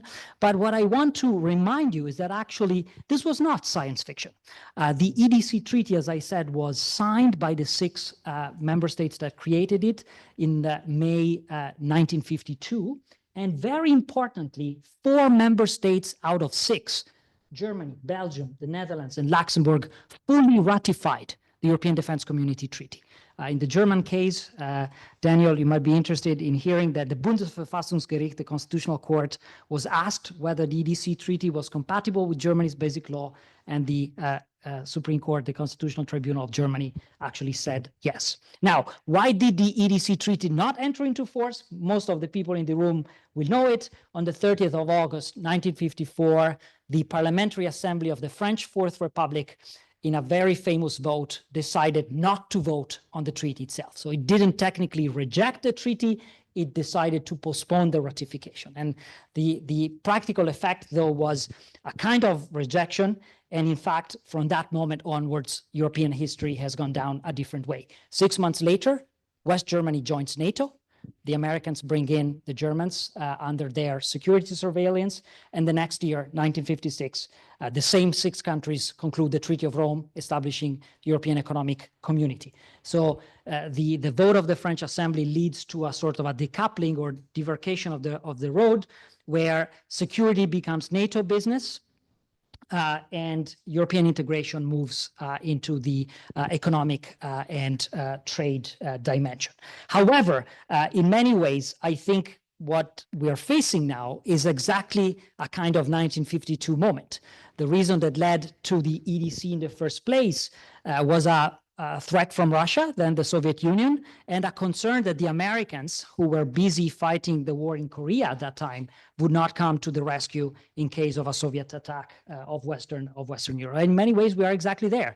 A threat from Russia and uncertainties about American commitment. So why not thinking again about the EDC as a way forward? And here, from a legal point of view, what I want to suggest is that there might be actually a creative or clever legal way to revive the EDC treaty and bring it back into operation today. I've discussed this point more extensively in this article I published in the European Law Journal, but from a legal point of view, it's actually quite safe to conclude and argue that the EDC treaty, despite being dormant for 70 years, can be revived. And there are arguments about public international law, comparative constitutional law, and national constitutional law to lead to that conclusion. Perhaps most importantly of all is the issue of international law. Under the Vienna Convention on the Law of the Treaties, which is the main regulatory framework for treaty interpretation at the global level, the consent of a state to be bound is the key element for determining the willingness of a member state to be a party of the treaty. And the Vienna Convention on the Law of the Treaties creates a system that presupposes continuing fidelity to the treaty until a state revokes or makes explicit is desired no longer to be bound by that treaty. Now, based on this logic, effectively, we have precedents of treaties that have taken up to 100 years to enter into force because multiple states had to ratify. And in the process, the validity of the treaty never came into question. So legally speaking, the fact that 70 years ago, the Germans, the Dutch, the Belgians, and the Luxembourgish ratified the treaty doesn't diminish the validity of that ratification. An interesting question is whether from a domestic constitutional law, it might be possible for France and Italy to ratify the treaty today. And here again, the issue is pretty straightforward. In the Italian case, the parliament never took up the treaty, so it would definitely be within the legislative power and the rules of procedure of the Italian Senate and House of Representatives to ratify the treaty. In the French case, issues are even more interesting because, as you know, there was a regime change. So the French parliament that did not vote on the EDC is the parliament of the Fourth Republic. But since then, in '58, with the return of de Gaulle, France has a new political system, the Fifth Republic. So the Assembly of the Fifth Republic had all the legal rights to take up the treaty if it wished to do so. So the basic conclusion from a legal perspective is that actually the EDC treaty can be revived today and could be bring into operation and functioning after 70 years of lying dormant. But the changes of circumstances around that might make it possible. Having said that, I don't want to look too naive, so let me add what are some obvious political challenges along this pathway. And this starts, of course, here at home with, in Italy, a government that is pretty Eurosceptic and might not be so sympathetic to a clearly federal-minded treaty. However, beyond that, there is at least a big elephant in the room that I need to mention, and in the policy report we produced for Alcide, we discussed this at length. When the EDC treaty was first designed in 1952, France did not have nuclear weapons. So all the 6 countries only had conventional military forces. The fact that now France has developed its own force de frappe creates an additional complexity because of the line of command of the nuclear deterrent. This is a big thing. And of course, a big elephant in the room, which will not be easy to deal with. But I will also say this is a problem for any effort at defense integration in Europe, the fact that the French have that nuclear deterrent. One other point that I need to emphasize is that when we suggest reviving the European defense community, we do not mean or intend to exclude effectively more than 20 other member states, which would initially not be party of the treaty. Surely, the EDC is open to those countries that wish to join, and one could envision a possibility where Poland, the Baltics, and other countries of Central and Eastern Europe quickly seek to become members of the European defense community. But I will emphasize one positive aspect here, which is that the members of the EDC could exclude those EU members who have proven to be very untrustworthy candidates. So in a sense, you switch the logic. Today is Hungary holding the veto on what we do and what we don't do. Tomorrow, it's the EDC members that say to Hungary, no, you're not welcome to join the club. And I'm picking Hungary because it's obviously the most obvious case. Finally, there is also a question, and this is both a legal, political, and institutional issue, which is the link between the EDC and NATO. And here, one point I want to disclose or raise for discussion is, to me and to most of the members of the Alcide project, the relationship between the EDC and NATO was a plus. The fact that you can actually sell the EDC as being the European pillar in NATO is an added value. But whenever we discuss this thing with the French, I don't think we have maybe French in the room, but if they are, they're welcome to make their voice known. In France, the perception is totally different. So relationship with NATO was one of the reasons that the EDC was not approved in 1954 and remains contentious. It's this sort of lingering anti-American sentiment in the French discussion. So what comes as a benefit or a plus for many might turn out to be a limit for others. Okay, I'm conscious of my time, so let me wrap up and come to the conclusion. What I think we can fairly say, and there's I think consensus in all the presentation today, the U.S. elections and the return of Donald Trump to the White House is a turning point for European defense integration. In many ways, a much more significant shock than Russia's aggression against Ukraine, because it fundamentally undermines the security architecture on which we relied since 1955, more than 1949, I would say. We can't really push that much farther. The EU, the constraints in the treaties are clearly there, and it's almost impossible to reform it. The final panel will come to this, but I think there is large consensus that reforming the treaties at 27 is a dead end. So we need to think outside the box. And here, I think the EDC is a possible option to integrate defense after Trump, after the war in Ukraine, with a few benefits, those that I've tried to mention in my presentation. Of course, we could start from scratch and think about a new mechanism of sort of transnational cooperation, a new security treaty between the willing member states.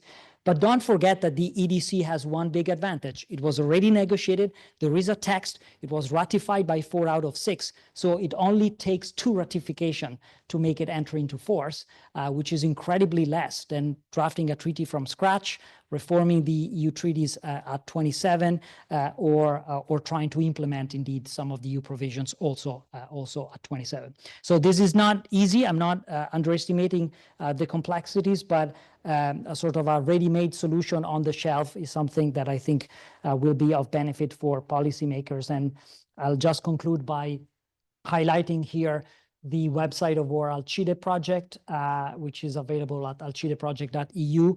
It's in 3 languages, English, Italian, and French, and we have produced and uploaded a lot of material on the treaty. So if you are interested in these, I encourage you to take a look. Thank you so much for your attention, and happy to take questions.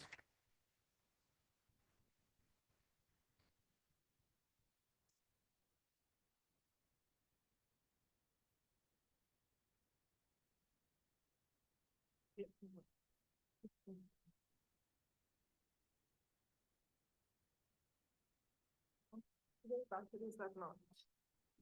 Or that's it. Thanks a lot.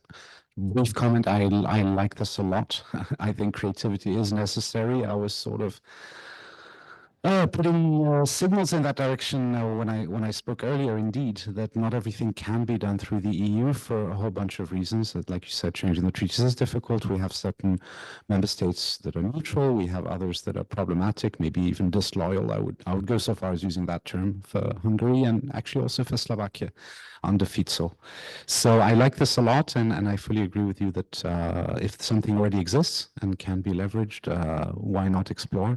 Just one more thought, which would be a different approach, but more complicated, would be something like a web of mutual defense commitments, sort of lots of bilateral mutual commitments that would crisscross all over Europe. I'm aware that there's a recent agreement between France and Poland, and France has also given quite some signals towards Greece. It's not a treaty, but that may happen in parallel as well, and it's not necessarily a bad thing. If you think from the perspective of the potential aggressor, who is hoping that America disappears from the scene, and they're hoping that Europe fragments, if you have lots of different treaty commitments, mutual defense commitments, multilateral and bilateral, then the probability that you face multiple enemies rather than just one goes up, and then that may deter you. Thank you.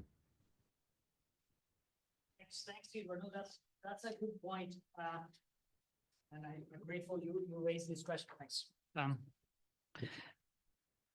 I see, however, some challenges I'm a legal scholar and I focus on institutions, so it might be an issue of perspective as well. But I see some challenges in a web of bilateral partnership, because each of these are subject to interpretation and ultimately to the willingness of the party to intervene, and ultimately, do they create a credible deterrence or not? Which is what worries me. And if you go back to Alcide de Gasperi, Konrad Adenauer, Robert Schuman, they had clearly in mind the logic of creating one single force with a clear line of command and control, which would ensure operability, deterrence, credibility, but at the same time also democratic legitimacy.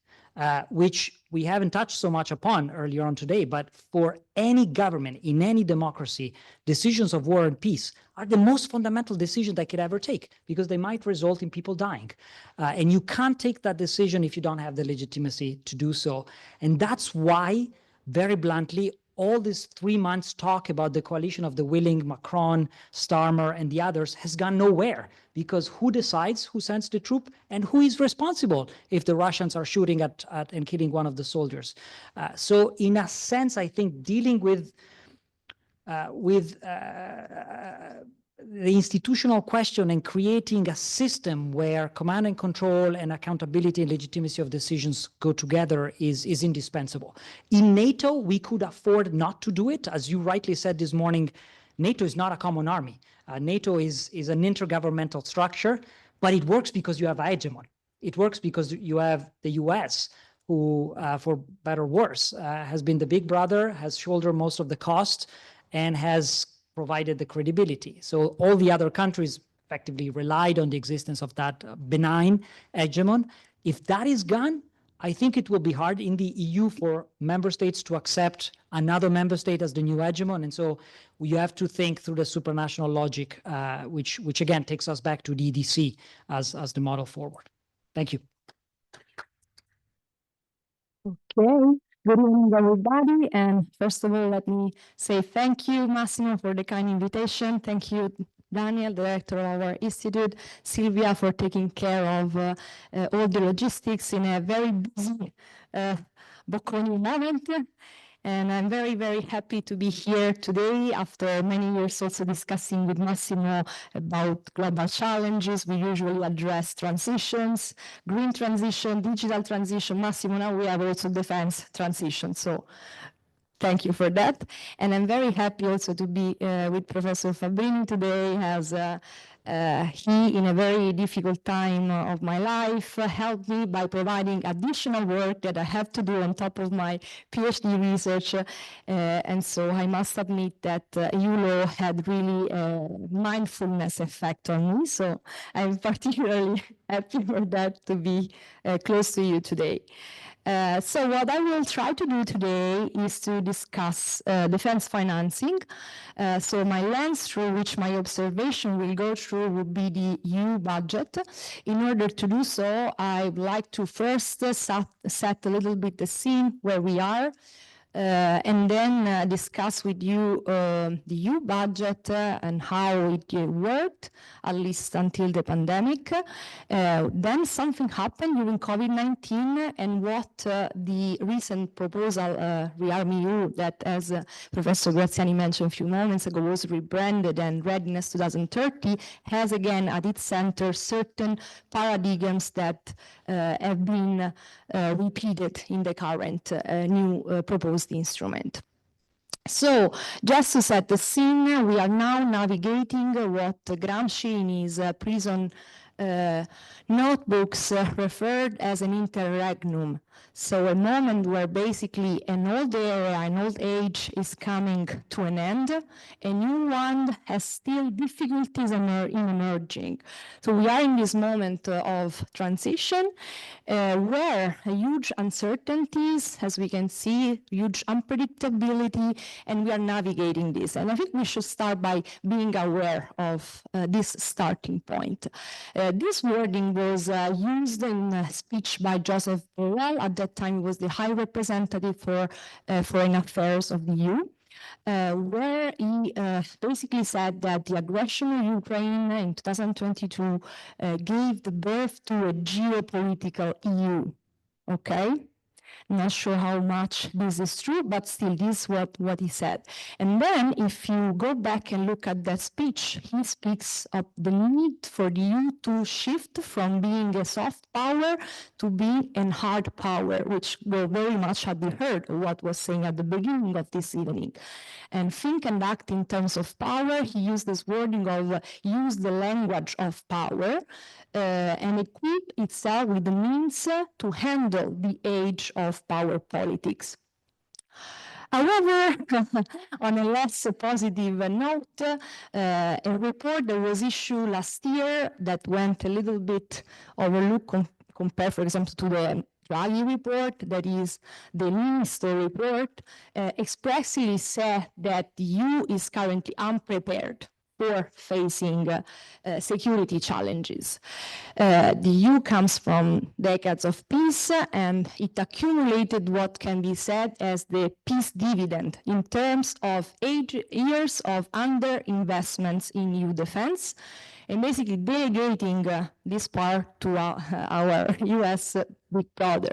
So this is what we start our discussion. So, next step will be a little bit zooming on the EU budget. The EU has had a budget since its creation. When the Economic and Monetary Union was created, there was a huge discussion on how having a monetary union should have been accompanied by having a larger budget with a shock absorption capacity, able to address challenges. But this was not the case. In the end, we decided to keep our EU common budget to the minimum, to the extent that in a report issued in 2004, the so-called SAPIR report that was drafted by experts in EU finances, basically they called the budget as an historical relic, so basically something which is completely unrelated to the current challenge that the EU at that time was facing. And this for many reasons, but the main reasons are, for example, the areas that the EU budget finance, which are typically, think about common agricultural policy, area whose economic relevance is declining and that does not give the European added value, so that multiplicator effect. Then also, for example, the way resources are allocated through the years are decided based on the multi-annual financial framework, which is a regulation adopted with unanimity, and this renders again the negotiations behind it very difficult to decide and allocates the resources with 7 years in advance, which means that if during these 7 years something happens, it's very difficult then to reallocate the resources. On top of that, I can continue, but I will keep it short. We have the sites, usually the resources that are at the central level used are very small, like such as 1% of the GDP allocated in 7 years means 1,000 billion euro for all the 27.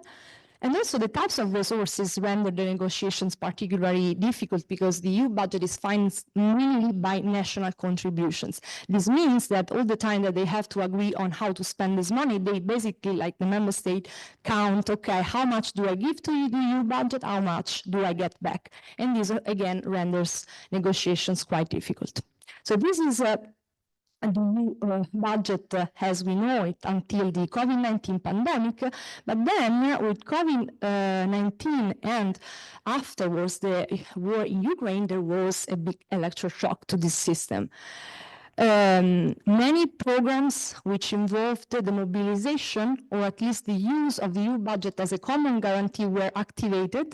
Here I listed some of them, such as SURE program, NGO. We have experts in the room such as Professor Panashi and Professor Marin on these topics. Repower EU, the Ukraine facility, which together they mobilized around 1 trillion euros. Okay, so it means that basically we kind of doubled our fiscal capacity.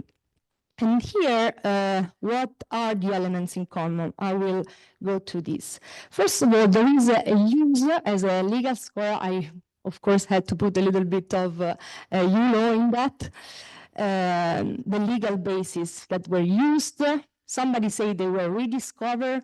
For me, they were simply discovered because there were almost no precedent uses of it, or almost zero. there was something during the financial crisis, but to a very uncomparable sites.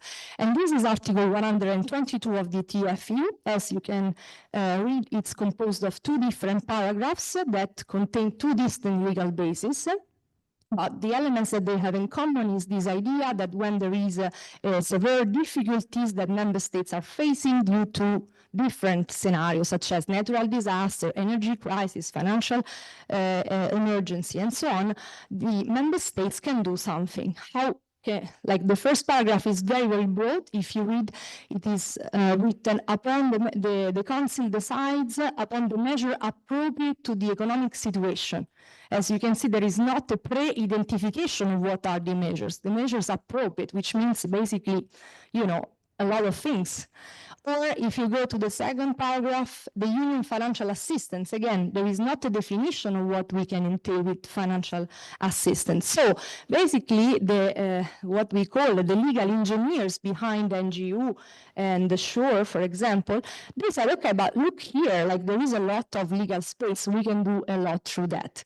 And relying on that small experience had during the financial crisis with the European financial stabilization mechanism, they said, okay, but this can be a legal basis also for borrowing. Okay, and so this is a huge step. And now I want to zoom off what I call the new paradigms.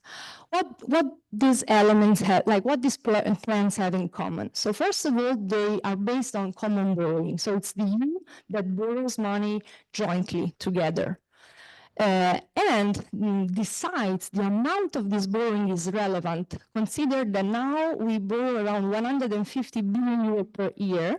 And of course, if we are gonna introduce the next, like this, like SAFE and other schemes, this number is gonna increase, of course. Which means that the EU is one of the largest issuer in euro-denominated bonds now.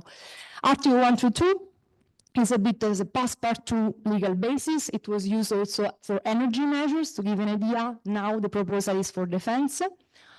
We leverage on the joint financial reputation. So the EU has a AAA rating for most of the rating agency. So it means we can get a very low interest rate compared to what single member states, some of them, can obtain acting alone. And the fact that we have so much debt has forced the EU to adopt a new strategy for borrowing. So while, for example, during the financial crisis, there were issuance that were linked to the program, such as EFSM bonds, now there is not anymore this distinction. So the EU simply bonds EU bonds with EU bonds. And this is a big qualitative leap. Another element that recurs is what I call the external dimension of the EU budget. This is a bit technical aspects, but for me it's key, because the EU, instead of using its normal budget, which is approved by the European Parliament, by the Council every year, with the adoption of the budget, it uses this external dimension. This means that these resources that we borrow are outside this normal functioning of the EU budget. And moreover, another element that recur is that the payments, as a few weeks ago the European Court of Auditors has stressed, are based on what is called the performance, also with many doubts on this concept, but we can come back to this, rather than cost. And this is again is a transformation in the way the EU has disbursed its money so far. Now, going to the White Book for European Defense, Professor Graziani mentioned the pillars that compose this strategy, and I completely agree with Daniel when saying that the financing is the part that is missing. It's composed of several pillars. I will not go into that, but what I will focus again is the EU budget in this new proposal. And the EU budget comes into action in two occasions, with SAFE and with the redirection of cohesion funds.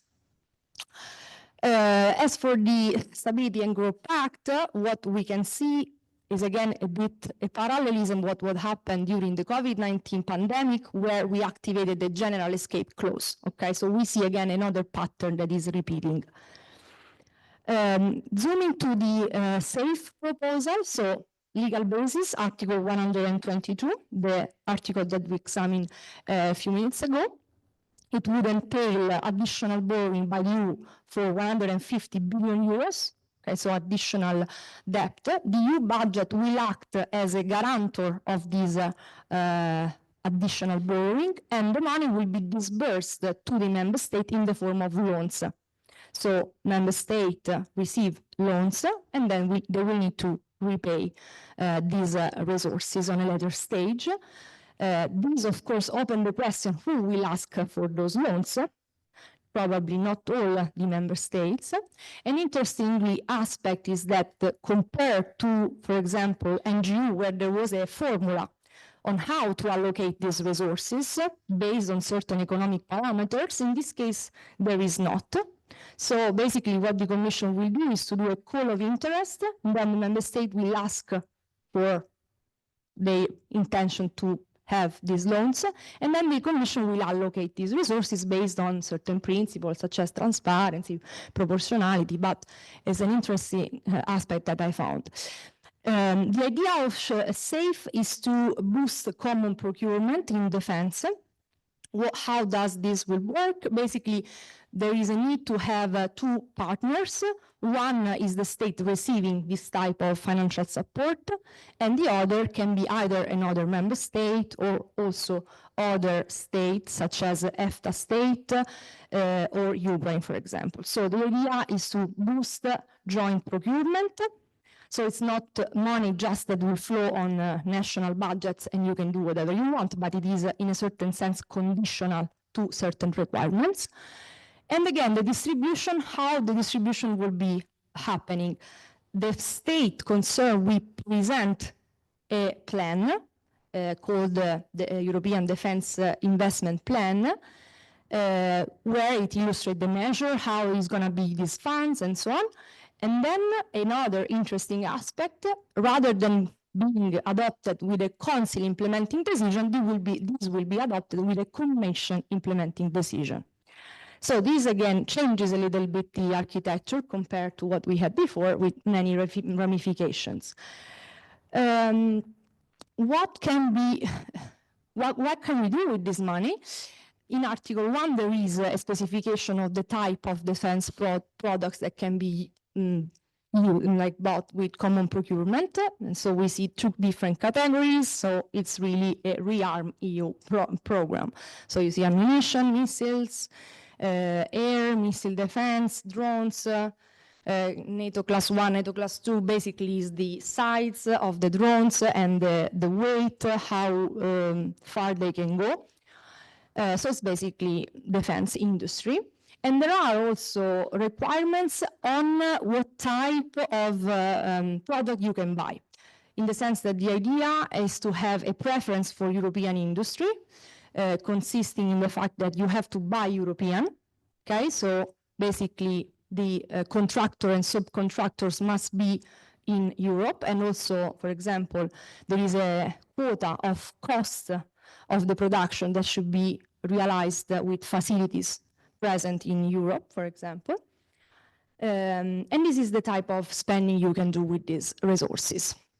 Now, moving to the legal challenges in the last minutes that I have.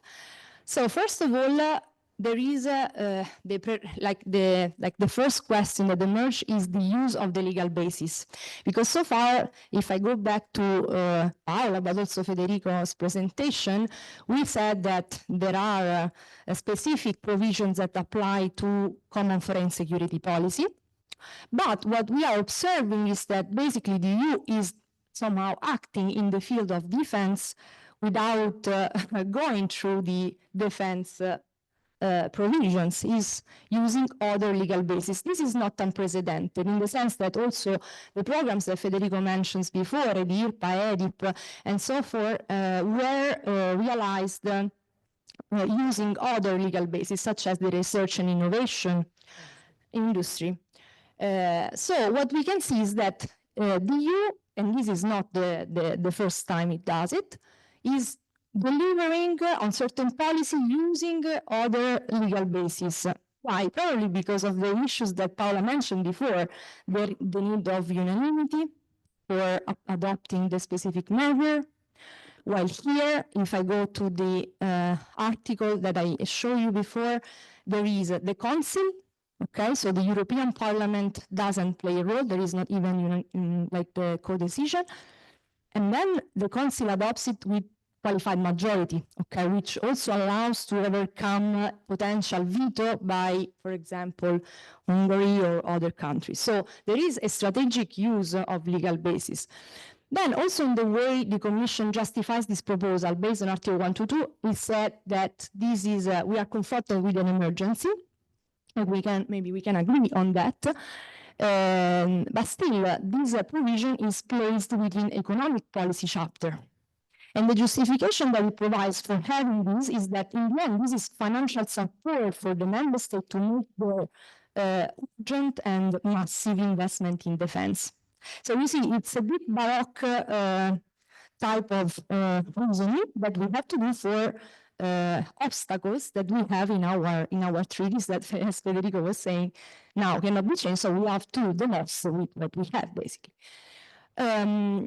The third point that I want to raise is the fact that this type of approach continues what I call the external dimension of the EU budget, which means that, again, these resources are mobilized through the EU budget without being approved by the budgetary authority, so meaning the Parliament and the Council. And this, of course, creates a set of democratic issues, which are, you know, when they were limited to a one-off exception, quite tolerated, while now this is becoming a new approach that we have structurally. And I'm not saying that we don't need a new approach. I'm saying that these types of access should be really looked with more attention. And then we have a growing amount of debt, which is booming. And again, while we have fiscal rules that apply to states, at the current stage, we don't have fiscal rules that apply to the EU. So potentially we are in a window where we can do basically a lot of things with this debt.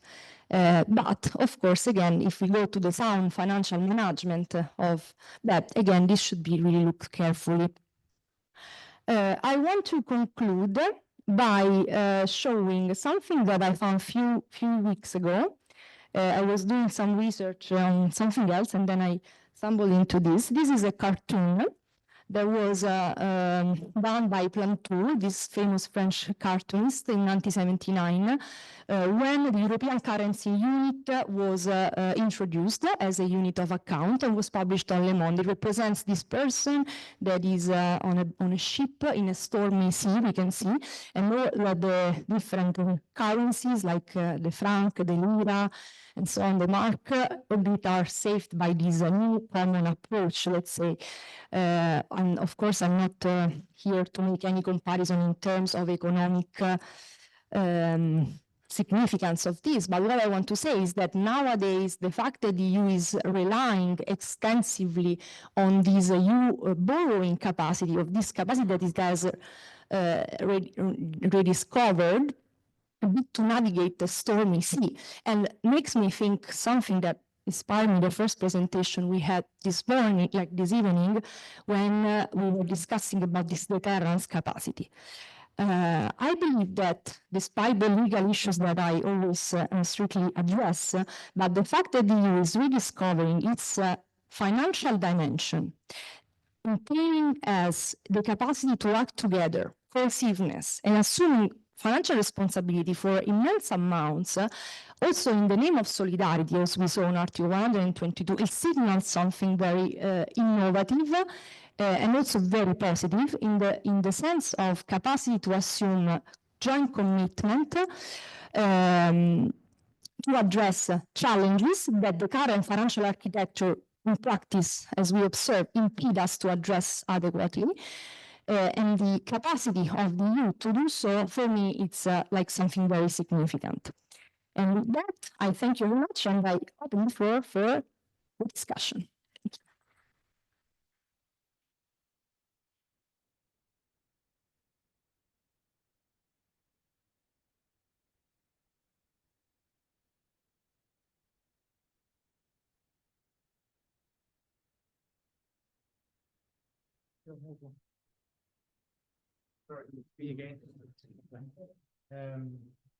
Reading through this regulation, it strikes me as really somewhat peculiar. First point is that actually it's not about investments. It's about basically any expenditure you do to increase industrial capacity in the military sphere, but only in two rather narrow domains. So airplanes are excluded, tanks are excluded. So it's a bit unclear to me why these two areas were chosen. Maybe somebody can enlighten me. If I just take the overall EU expenditure on armaments overall, I'm speaking under control of Andrea Gili, with better numbers, that is, I think, in the entire EU, about 20 billion per year. And if this is safe, whatever, financial instrument can finance only a fraction of those expenditure, then I don't know how you get to the 150 billion. Okay, good. I don't know, maybe bad, I don't know. So it seems to me very peculiar. The Commission just throws out this upper limit, which all the press and media pick up. Here is 150 billion financing, and then the emperor is, I don't know, half naked, I don't know. The positive element I see is that you can basically give all the money to Ukraine. The Ukraine then buys some stuff from a member state. So you have all the conditions fulfilled. So you can finance with that the entire, whatever, drone production and for the air defense production of Ukraine for quite some time with this way. Am I wrong on this, or is that actually the intended purpose?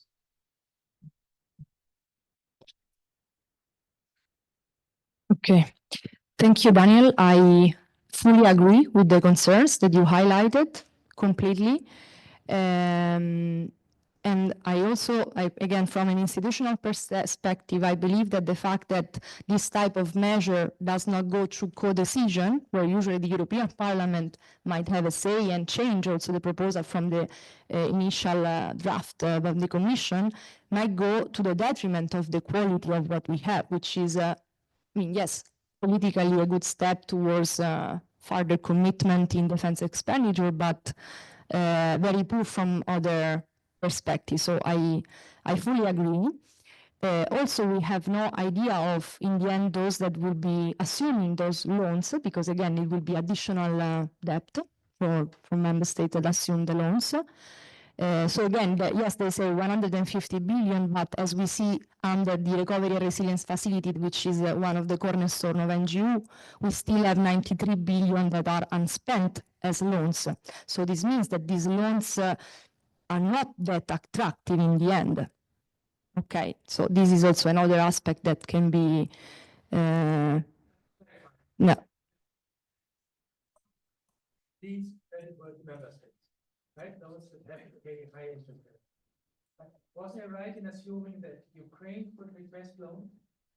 So basically, Ukraine can be one of the partners of the common procurement procedure. So what I can do is that, like Italy, for example, I assume the loan and then I do the common procurement with Ukraine. So what I can do is that I, for example, produce, I don't know, weapons whatsoever, and then what I do, I use it as a stock, either to repay my stock, because also what we have been doing for these years has depleted the stocks, or what I can do is that in this way I contribute to the contribution that as a member state I have to do for the European Peace Facility. So basically, like for the European Peace Facility, each state contributes and we follow the extra budget scheme which is provided in the TEU. What I can do is that in this way, basically I assume money and then I use it for the European Peace Facility, and like for states like Italy can be much more advantageous, for example. So Ukraine itself cannot get the loan directly. It's only for member states. No third countries can get it. but as Rosalba said, Ukraine could be, because you need to have joint procurement with at least 2 countries doing so, and Ukraine could be the second. Exactly. So to have the joint procurement, one of the partners can be Ukraine. So basically, yes, it can benefit. Yes, this is correct. The interest rate the EU is there. Yes. Yeah. But it's something you spend today. It's not a long-term investment you're financing. It's something you spend today, and then you have 45 years to. Exactly. Meantime, you pay itself. Exactly. So from, let's say, the difference between the two, you. C'erano domande? Aspetta, there was another. I made just one observation, one question. Just as an observation, I'm quite familiar, let's say, with the recovery and resilience facility. You already mentioned that, but just to stress the point, basically none of the countries that has better refinancing conditions than the Commission has asked for loans, and there are quite a number of countries. So if you make a comparison, it was only member states that had worse refinancing conditions, which already limits the potential use of loans. It's also one of the reasons why the RF was not used to the full extent. That's just an observation. Okay. Thank you. More substantially, from a question, why do you think, because my observation is related to the question of why do you use it to finance, but why do you think the spending decision is well placed in the Commission's hand? Because there are no military experts in the Commission. They just start to build up capacity. And isn't it that why we give that function to the Commission, we undermine other military structures, while the Commission basically is always happy to take things on board, but it doesn't have the expertise.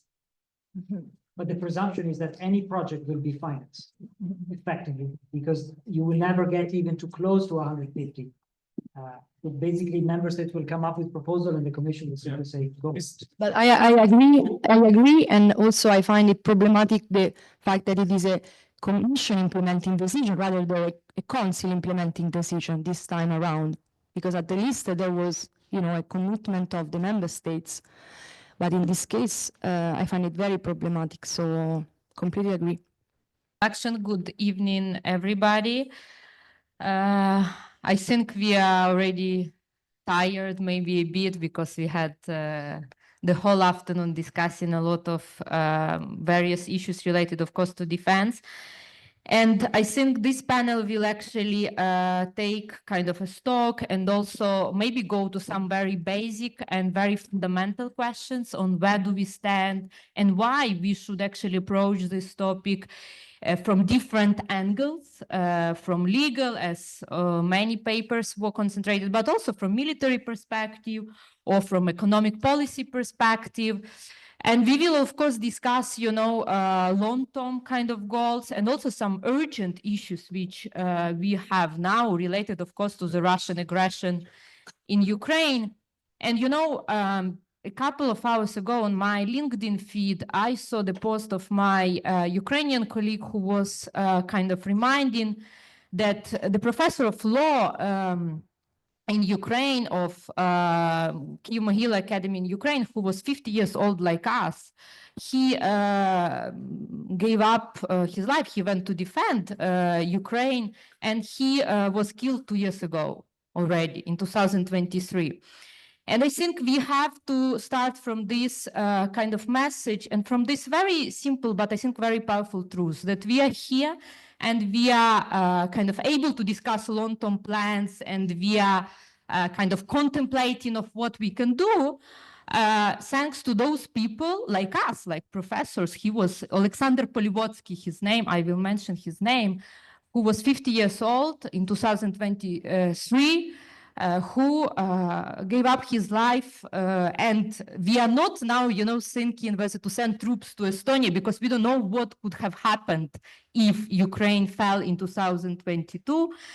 And I think, yeah, this is very important to recognize this sacrifice of Ukrainian military, and we'll see what our military experts will say, what do we need to do to help to enforce peace of in Ukraine. That's why I'm really happy that we have here this kind of pool of professors, experts, starting from military kind of perspective, going to Professor Gross' expertise in finance, and kind of going to Professor Morelli, expertise in economic policy, and of course to Professor Spaventa, kind of expertise on EU legal kind of issues which we need to address. But also, you know, whether there are actually all of them legal issues, maybe some of them, they are not really even legal. So that's why I think this is really an amazing kind of way to end this seminar. And of course, I didn't mention, I mentioned your expertise, Professor Andrea Gili, who will start his talk and who will start with kind of the paper which you recently co-authored, right, for Institute for Economic Policy here at Bocconi, on, first of all, the scenarios how Europe, how the EU can help to enforce kind of peace in Ukraine, and also kind of what Europe from military perspective can do for kind of post-truce phase in Ukraine. Professor Gili is now based in St. Andrews, right? And he is working on kind of military issues. So we are really lucky to have somebody also from this perspective, not only from legal. So Andrea, the floor is yours. You have 10 minutes to kind of elaborate on military assistance in terms of peace enforcement and also post-peace kind of sustainable peace in Europe for future. Thanks a lot. Thank you. Thank you all for participating. Thanks also for the invitation. Very happy to be here. I will try just to briefly make a broader discussion about the military aspects related to the conflict. So we have been talking all afternoon about European defense. The first question is, what's the end point? What's the end game? What's the output and the outcome we want to achieve? Meaning there's no point of having European defense if one does not clarify what are the end goals, which when it comes to Ukraine is, do we want to defend the country? Do we want to help the country defending itself? Are we willing to risk a war or are we not willing to? Because all the other discussions risk being secondary if we do not clarify this aspect. Very simple point. If we build 1 trillion, 1 zillion army, and we're able to deploy to fight Russia, and when there's a crisis, we're not willing to fight, it's totally waste of time, waste of money, waste of everything. So one has to start thinking about these issues, which were discussed more in depth in another paper I wrote for YEP last December, which was called Before Vegetius, which was trying to address or raise the questions for European defense. Then we move to my more recent publication, which was called How to Defend Ukraine with EU, which the idea was very simple. Back after Trump was elected, with my co-authors, we thought, what can Europe do if Trump pulls the plug and there's no longer any support from the US to Ukraine, and what Europe can do? And the idea was just to do a simple check whether Europe could intervene or could not intervene. And again, the first question is, intervene for what purpose?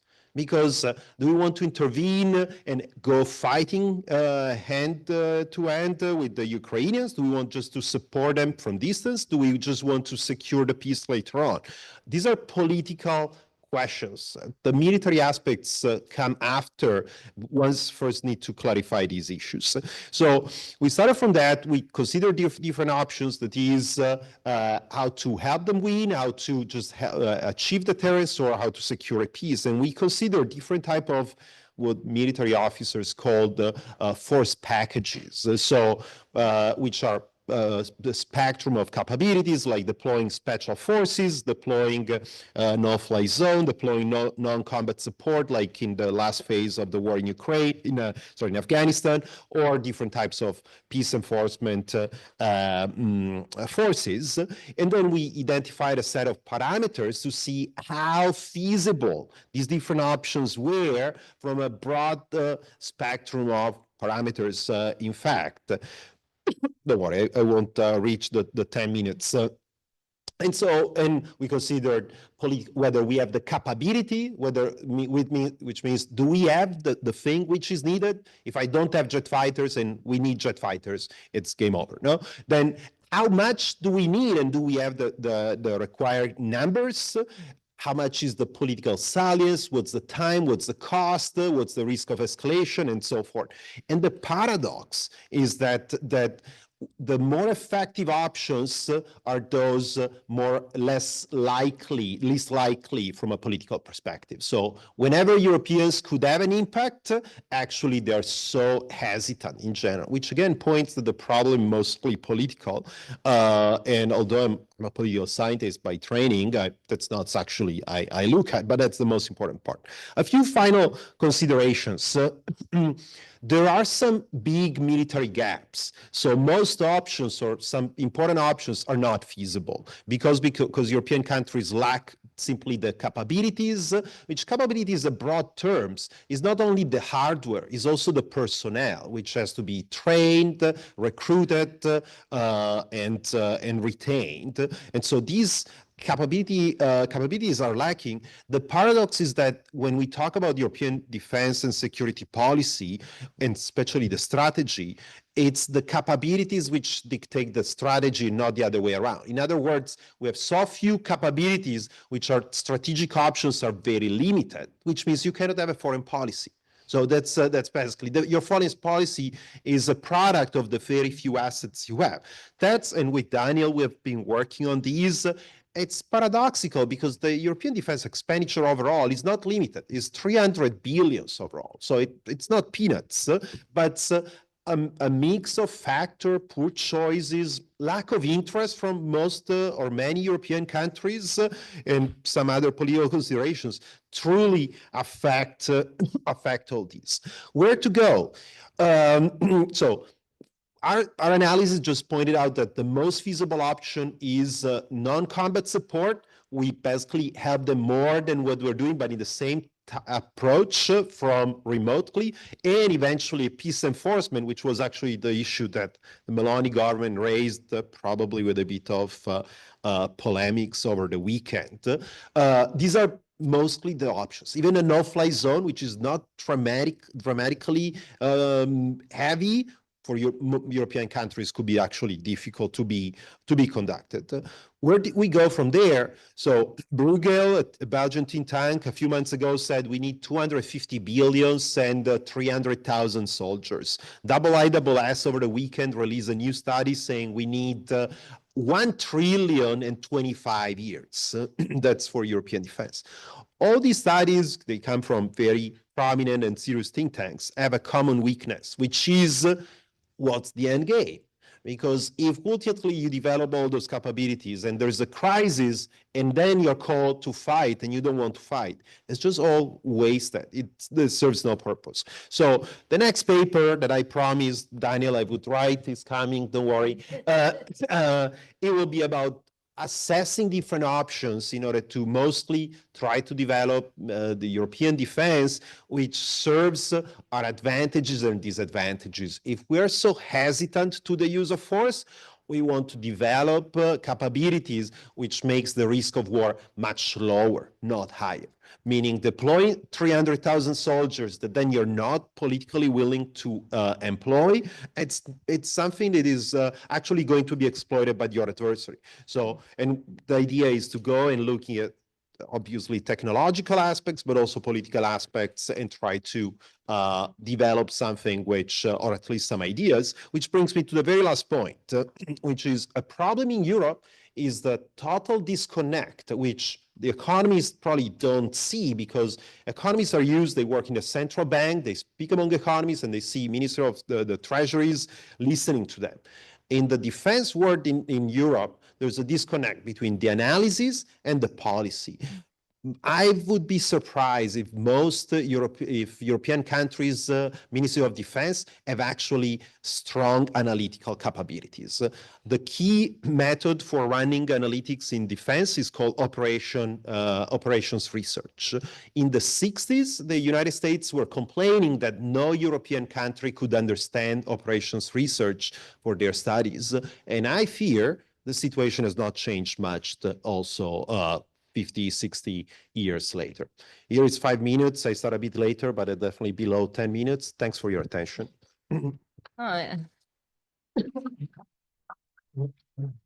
Definitely, you raised a lot of various points, and I think we will touch up on them maybe in discussion, because I already have some questions, but of course, I am sure that in the audience we have a lot of questions.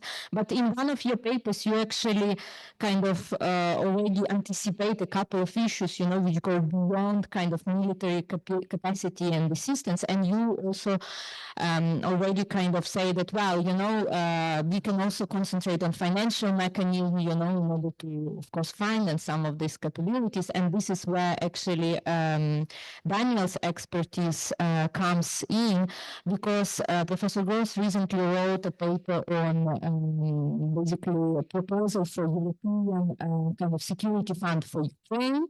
And then also he's researching on the national defense spending and like these differences between different countries, like Germany, which recently we already heard, right, kind of that obstacle in their constitution on spending on defense, but France and Italy, they have less flexibility. So we are really interested to hear your perspectives from financial kind of point of view. So what is your proposal on the peace fund for Ukraine, how we can do it, and how we can go with this rearm Europe EU plan? Thanks a lot. Yeah, thank you. And thanks also to Massimo, who organized this workshop, which just was really a key issue for Europe. Let me first of all start by acknowledging what you said at the beginning. Without the heroism of the Ukrainian people and the Ukrainian army, and not just heroism personally, but also well organized, we wouldn't be here today, right? The security situation in Europe would be totally different. We heard earlier about the strength of Russian military production. Russia is, after all, considered a superpower, and it's stuck, right? We wish we could push it back quickly, but at least it's stuck. So that, I think, speaks a lot to the extraordinary efforts the Ukrainian people have made. And actually, I would go further than that. I would say European defense means for the foreseeable future, Ukraine. That is our bulwark. We don't need 1 million of people, additional soldier, or 300,000. As long as the Ukrainian army is in the field, Russia will have very few resources left, we heard that earlier, with which to attach NATO territory. So it is not just, let's say, a question of moral, duty. It's a question of our own national interests that Ukraine be as strong as possible, militarily, and of course also politically. And I think this maxim should inform much more than it does our discussion about European defense. We might be thinking about 10 years down the road, we have a European defense community, and that costs us hundreds. But the same amount of money could buy a lot more security by going to Kiev first. And that's my basic point. The proposal which you mentioned, I had a very simple-minded economic reasoning, which was, as I said earlier, the cheapest way to have security is to go through Kiev. The second point is it has to be credible, and there has to be a medium, long-term perspective so that Putin sees we are in there for the long haul. And plus there's an aversion of many European countries to actually finance that stuff. So therefore, my idea was we can actually imitate something that was already done when we had the Euro crisis, when there was no mechanism to help member countries in distress. And within 3 months, a special purpose vehicle in Luxembourg was set up, which received guarantees from various member states amounting to 550 billion, later increased to 800 billion euros, with which it then could give immediately Greece 130 billion of loans. And my idea was very simple. Let's apply the same procedure to Ukraine. If we have the same amount in relation to GDP as we had for, I was going to say for Greece and Portugal and so on, the total firepower should be 5% of our GDP, let's say about 1,000 billion. I think that's a nice sum to prospectively, not today, right? Prospectively to finance Ukrainian defense for a long time. And as I mentioned earlier, that is going to be much, much cheaper to give the money first to Kiev, and then they buy the stuff they need. Maybe from some member countries if they're competitive, maybe by developing their own industry, Danish model. I don't know how many people know, but the Ukrainians themselves say already they're producing about 40%, maybe already 1/2 of their needs domestically, and at a much lower price usually. So that would be my proposal technically. Now, politically, to answer to your point, it would be to say we have to enable Ukraine to basically turn around the situation on the battlefield so that the direction at least is in the other way. We realize we will not be able to reconquer everything, but I think that would be, a goal which is also in our interest, in our national interest in many countries, that we actually establish the principle that you cannot accept that you change frontiers by force. So that is the political justification I would give, and I think that is sellable. The fiscal amounts are bearable for most member states. The nice thing about European debt is nobody quite thinks it's its own debt. It's an illusion. But the total amount, let's say, even if we went up to the 4 to 5% of GDP, is peanuts compared to the overall debt level that we have. So I think that is the direction I would go in concrete terms to provide Ukraine with the financial needs to win this war of attrition. Okay. Yeah, maybe later you can elaborate on spending here. It was because you had, I think, 6 or 7 minutes. So now we have Professor Morelli, whom we have to thank as the main organizer of this workshop. So Massimo actually wrote a recent paper for ECHO, a journal on actually coordination, right, of forces in in Europe. So how we can coordinate our defense spending, who will be in charge, right, of what do we spend on. So we are really curious to hear to your ideas about your proposal, what you wrote, and so we have the slides on defense as a collective action. So the floor is yours, Massimo. Thanks a lot. Very good. So I want to be very precise in what I'm going to say, given the time. So basically, what I wrote in the article is can be summarized with metaphors. So if you think the first metaphor that I think it's on this slide, right? We need. Is it the slide on we need? Yes, colonel. Okay.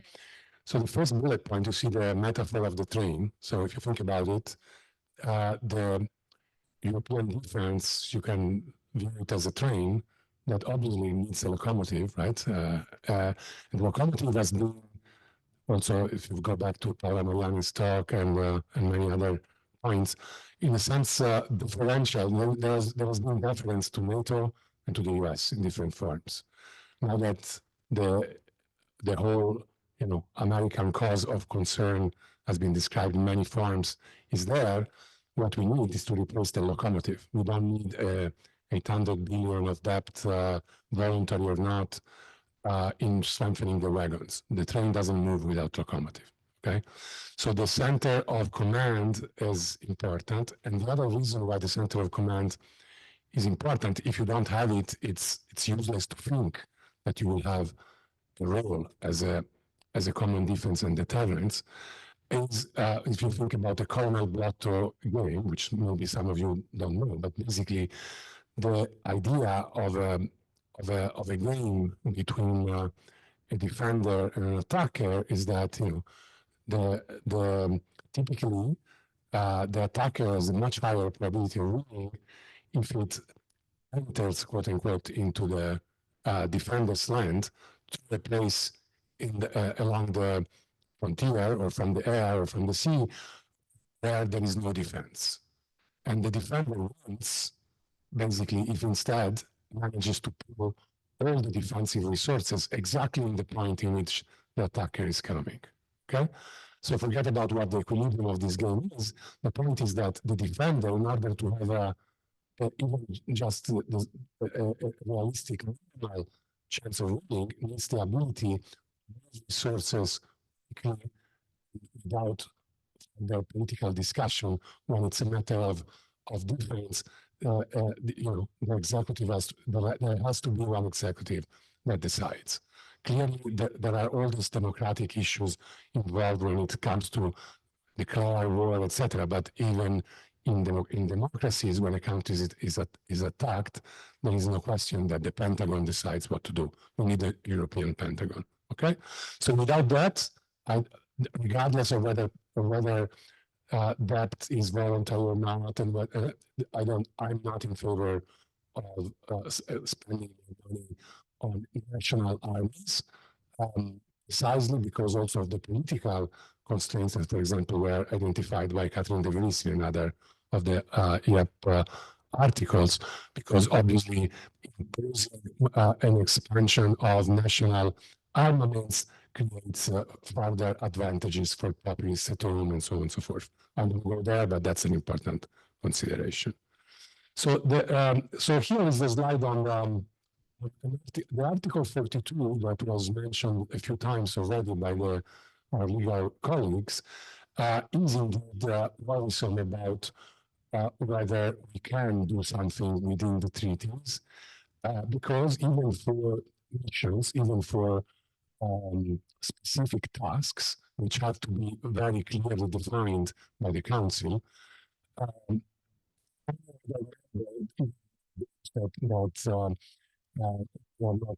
Commission can ask these clarifications or ask or complain about the fact that the mission went outside the borders or what was defined at the beginning, etc.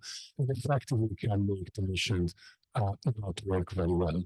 Article 45 gives a little bit of hope to a first reading, for at least for an external observer like me, because Article 45 talks about, at least within the European Defense Agency, talks about the possibility of qualified majority on some issues. So I went on and read these things as an economist reading very carefully about this is the slide of Article 46.1, yes? So 46.1 and 46.2 are actually in a sense even more hopeful, because even though we heard from Paola Mariani importantly that this type of issues became under the supranational domain rather than intergovernmental domain. And here, these two articles in different ways, you can read them, talk about the Council being able even, or at least to structure that relates to difference of this, and then have the qualified majority rule apply just within the members, even for the decisions of some member wanting to join, still those who are they can decide a qualified majority on that. So therefore, these two articles give me a question for Eleanor, but it sense that is not completely impossible that we can show change of the treaties in this question, right? Is it possible to actually extend the nation, which is in this case is more than a nation because it's kind of a structural necessity. So that's why the permanent structure is an interesting word in 46.1. So we need an additional structure that allows this coalition of the will something that is politically recognized. So it's in the direction of integration even without necessarily a change of the treaties. However, this is my last slide. I do believe, and that's why I was very happy to invite Federico Fabbrini. I do believe that we need some recognition or at least to think outside the box in terms of how to operationalize those possibilities that I mentioned that are conceivable given 46.1, 46.2, and in a sense the EDC revival that he pointed out, a shorter cut, but maybe if that is not possible, still take an example from that and say, let's go for this additional structure for those who want to participate, and maybe we can do it even better than the EDC because the EDC reference to NATO, but it is of questionable desirability. And it is interesting to realize before I stop that indeed as EDC is not only important to have potential commonality, especially if following to have an executive that decides on its use. It's also important to have the common budget and the supranational decision making. And the common budget, by the way, since it would come presumably from European level taxation, I have written other papers that I want to do here, saying that you don't really need additional income taxes in Europe, because at the European level, if you want to reach the own resources of the budget, you do it possibly with wealth taxes and capital taxes on multinational corporations and big techs without touching income taxes. And therefore, the political feasibility at the national level would be safeguarded. By the way, we always talk about the political difficulty of integration and creating the political union, but it is also difficult to have political decisions to increase income taxes to then pay back debt.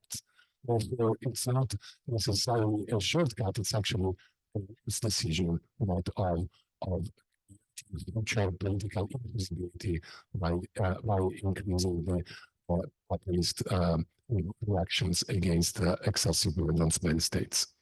Perfect. So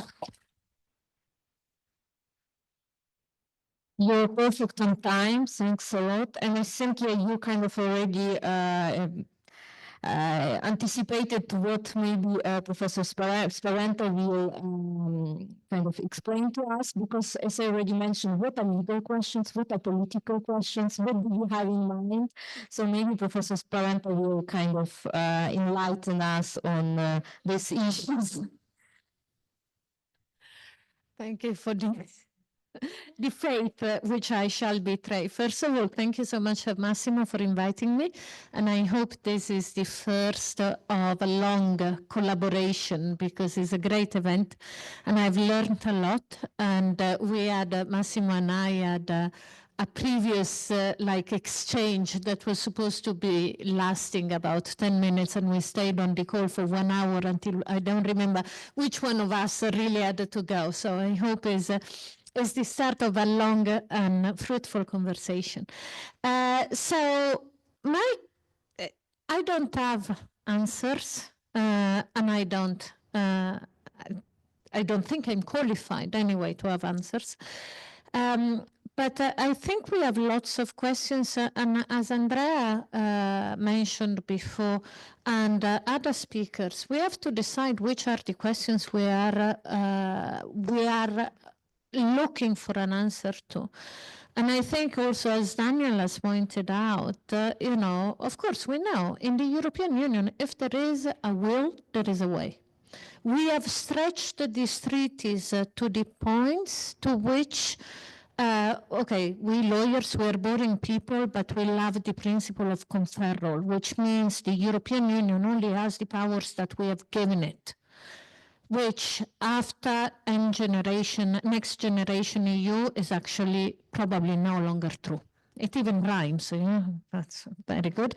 So if there is a will, usually we find a way, because when there is an existential crisis, and we are approaching, I think, what we all believe to be pretty much an existential crisis, we find an answer. Now, my problem, or my questions is, okay, so we can do lots of things, but we should think about how we are doing these things and what we want to solve. First of all, how do we do these things? Because what we have seen from Next Generation EU, but really even before Next Generation EU, is this big leap in integration. Now, some political scientists are, you know, nonplussed about this going towards a federalist moment for the European Union. Actually, if you go and see how these have worked, and Rosalba was talking about this in relation now to SAFE, is that we have these big leaps, but actually in intergovernmental, not in federal mode. The role of the European Parliament is decreasing, not increasing. And this, in fact, this is the reason why the European Parliament is bringing this challenge against the Article 122 competence as mentioned by Rosalba. Now, you could say this is okay, because the European Parliament is not considered to be such a beacon of democracy as we would want something that is called a parliament to be. It's okay and it's not okay, because in any event, we also see another trend that I find very worrying, and again was also mentioned by Rosalba, which we have the Commission that is increasingly taking action upon itself and is increasingly refusing any request for documents. Transparency is trying, you don't know, most of you are not lawyers, what the Commission increasingly does is to play with legal basis to make sure that you cannot get at it. And it does this quite scientifically now. And it is very imaginative with the legal instruments. Again, we are talking about really crucial decisions here. Defense spending is the key to sovereignty, always considered to be. So this, and the third general point I would like to make is, okay, we all know, so we said again and again, and Massimo also mentioned that we don't want to change the treaties. It's not that we don't want to, it's that we cannot change the treaties. And so we should also think, when we plan something new, about avoiding the standstill that is paralyzing the European Union at the moment. And what, you know, we should learn from our own failures. Not least the problem of Hungary and Slovakia, and luckily not Romania. So going back to the questions, I think we need to ask ourselves before we think of a solution is the first one. Which Europe are we talking about? Because let's not kid ourselves. We are not talking about all of Europe. We don't want Hungary, we don't want Slovakia in this exercise, but we surely want the United Kingdom. They are very powerful. Now today, I didn't have time because we were all together to look at what has been announced today in the EU-UK relationship. Europe has been quite active in thinking about this, and hope to publish further reflections. But we really have to ask, first of all, it's not necessarily the European Union we're talking about, is Europe. And Europe includes the United Kingdom and might exclude other parties. Secondly, what do we want this defense community, or whatever we want to call it, defense union, you call it whatever you want, what would be the task? Because it's very simple very simple is it's not true, it's not very simple, but it's simpler if we decide that this defense community is only there to defend the EU territory. But because there, you have an aggression, you react, okay. But if you're talking about something a bit more complex, as it would be the case with Ukraine, deciding to intervene in another country or send military capability there, then is more complicated because there you need a stronger democratic accountability. So the third point, what is the governance of this community that we would like? Now, Federico mentioned this, the European Defence Community. I like the idea very much, but it's not democratic. You cannot just decide that the UK should join into a treaty. We need the UK, whether you like it or not. Why should they join in a treaty that they didn't have any voice in shaping? 50 years ago, things have changed, so I don't find it particularly attractive from a political or democratic viewpoint. But, broader than that is what is the role? Who is going to check on this? The European Parliament, the national parliaments? Of course, if it's European, we should have a role for the European Parliament. That's what we have decided. If it's not European, it has to be national parliaments. How do we coordinate the national parliaments? How can they block? Can they not block? How do you do this? Let's learn from Article 7. That's a total failure. Cretinous, because this is a lawyer's failure. I can admit to that. We decided that if a member state was misbehaving, all the other member states together could stop it. What if you have more than one member state misbehaving? And that's Hungary for you. Hungary, Poland, Hungary, Slovakia. It's not a good system. So if we are designing something new, let's also think about what do we do when we have a rogue state, because it has happened very, very quickly in Europe, and it might be happening more than that.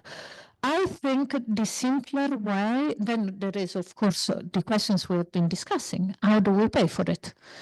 Because if it is done within the European Union, I really like the idea that we impose taxes on Amazons of these wars and get them to pay for it. But if we decide that actually we have to do it outside the European Union, because that is not feasible to do it within the European Union because we don't want Hungary, then we don't have a European tax that we can impose. There is no possibility. We don't even have the possibility of saying, okay, but the 6-8 members that impose this will create a tax. No, because then capital flees to the other members of the European Union because we have the European Union and we can move very easily. So that's, we have to, the two things, what we do and how we pay for it, I think should be thought about together. And if we do it within the European Union, so we had a bit of an exchange with Massimo on how to do it. If I'm not mad about doing it within the European Union, because in my opinion, each time we have reached the limit of stretchability of the treaty. And I think that Federico also mentioned that. Why? Because if you continue to stretch, you break it.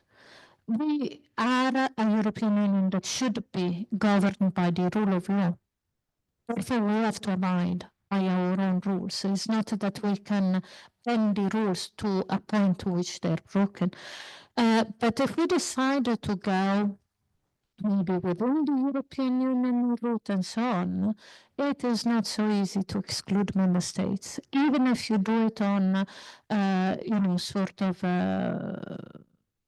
coalition of the willing sort of thing, because the member states have a right to participate from the beginning, unless they have now capabilities. Well, we were discussing with Massimo, you could set the contribution so high that certain member states cannot participate. And a last point on that,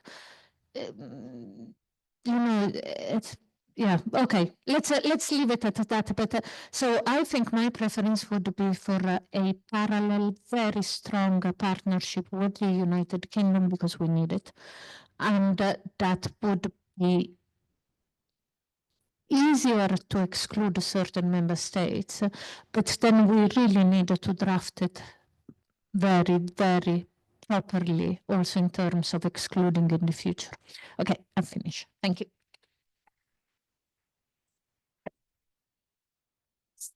Thanks a lot, Eleanor. Before I open the floor, it kind of seems to me that we have more questions, of course, than answers, as always.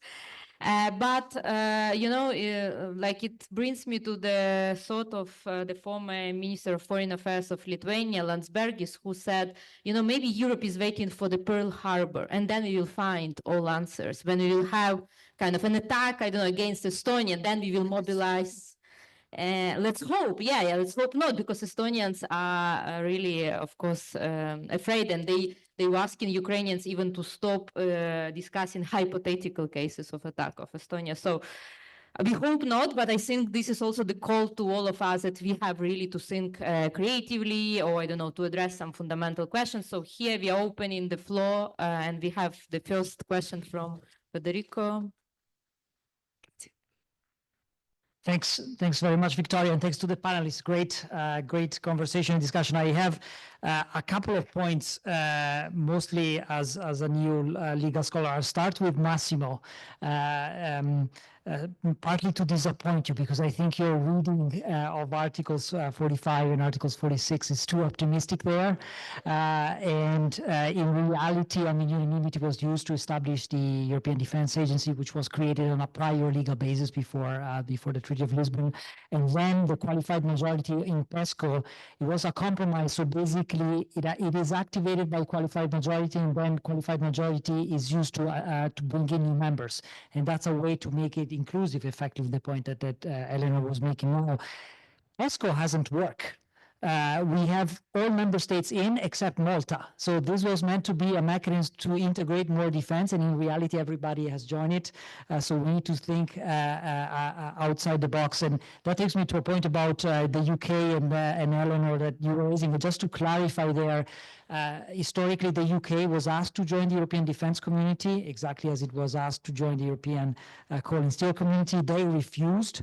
But what the EDC has is basically an annexed, which is a treaty of bilateral cooperation between the UK and the EDC itself. So, of course, the British Parliament would need to ratify its part of the bargain to enter.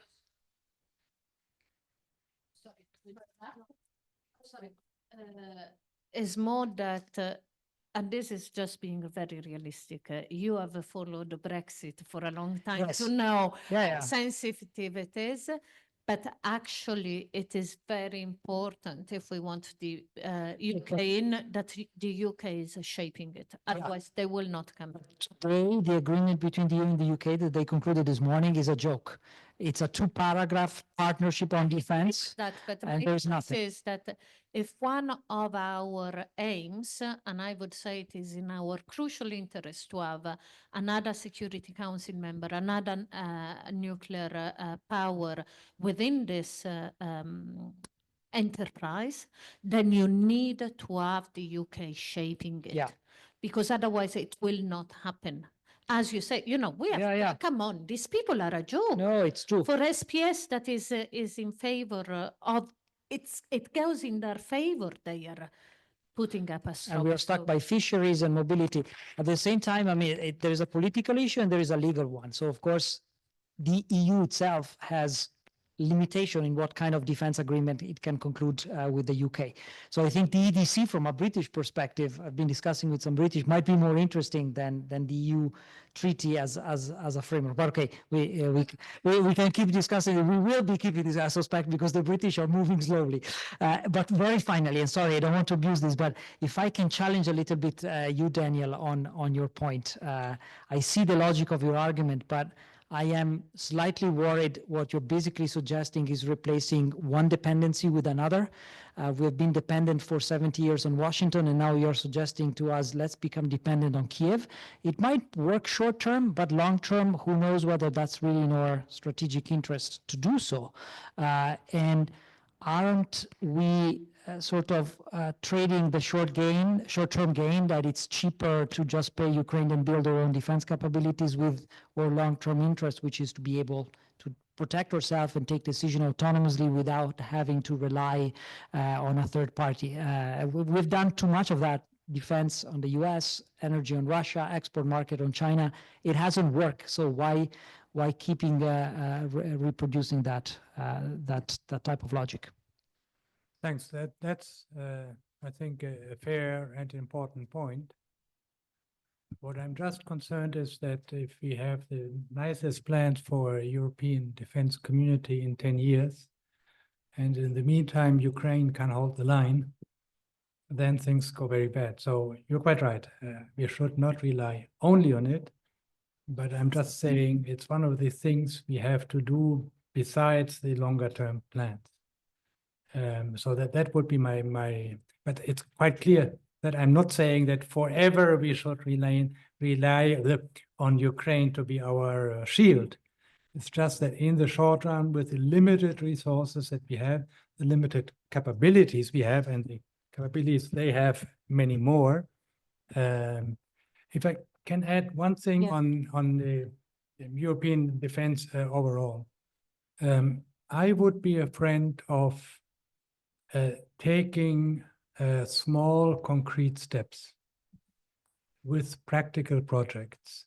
And let me give you one example, which is the ESSI, European Sky Shield Initiative for the initiated, which would be a common system to provide defense against missile and maybe other airborne attacks, where people can see that you need a common radar system, right? And there's a coalition put together by the German government, to which even Austria and Switzerland adhere to, right? Unfortunately, it is based on the Patriot system technology. There's now a Franco-Italian system, right, that should be changed. I could see getting an EU, whatever, capello, sorry, an EU head for something concrete like this. It would not be the overall, right? We send our soldiers to die, but at least we have a common system to protect ourselves against also blackmail and who knows what Iran will be doing and others. And I could see also politically that this is something that even people in Italy and Spain might find useful to participate in. Very complicated as a part of NATO, whatever, right? But I would think that in our way forward to a European defense, this is one of these intermediate steps that would be practical and practicable, I think, and I think has also political value. Yeah, it's true. Sometimes very short-term and practical kind of solutions, they are also very effective. Okay, we have one more question. Just have a question to Eleanor and effectively also to Daniel. But I'll take the starting point of the idea of possibly a new treaty involving a selection of European states, excluding Hungary, Slovakia, including UK. Where do you see Ukraine fitting in? Would you try to bring in Ukraine immediately, or as a sort of associate member, or what's the idea there?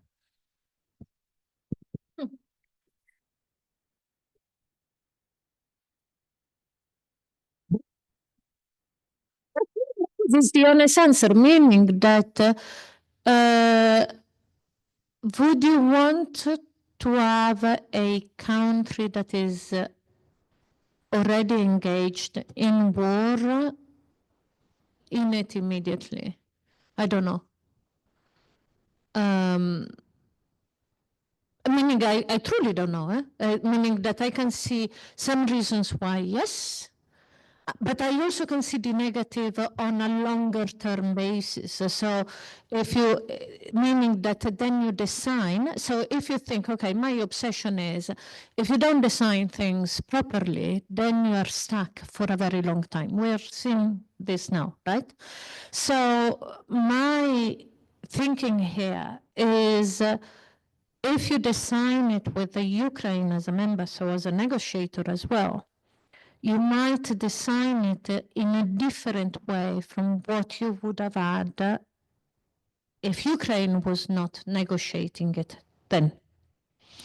And if you think about outcome, would that be a good or a bad thing? So would the fact that you have a country in emergency that is at war into the negotiating something that might lead to a better or worse result in the long term? And this is not to say that I don't support wholeheartedly Ukraine, because you could have it also, you could devise mechanisms where now at the beginning Ukraine is not in, but it gives the input on what we are doing. So we have experience in the EU treaties in doing that with candidate countries when we were negotiating, the European Constitution and so on, where you could devise means to a bit do a more gradual element.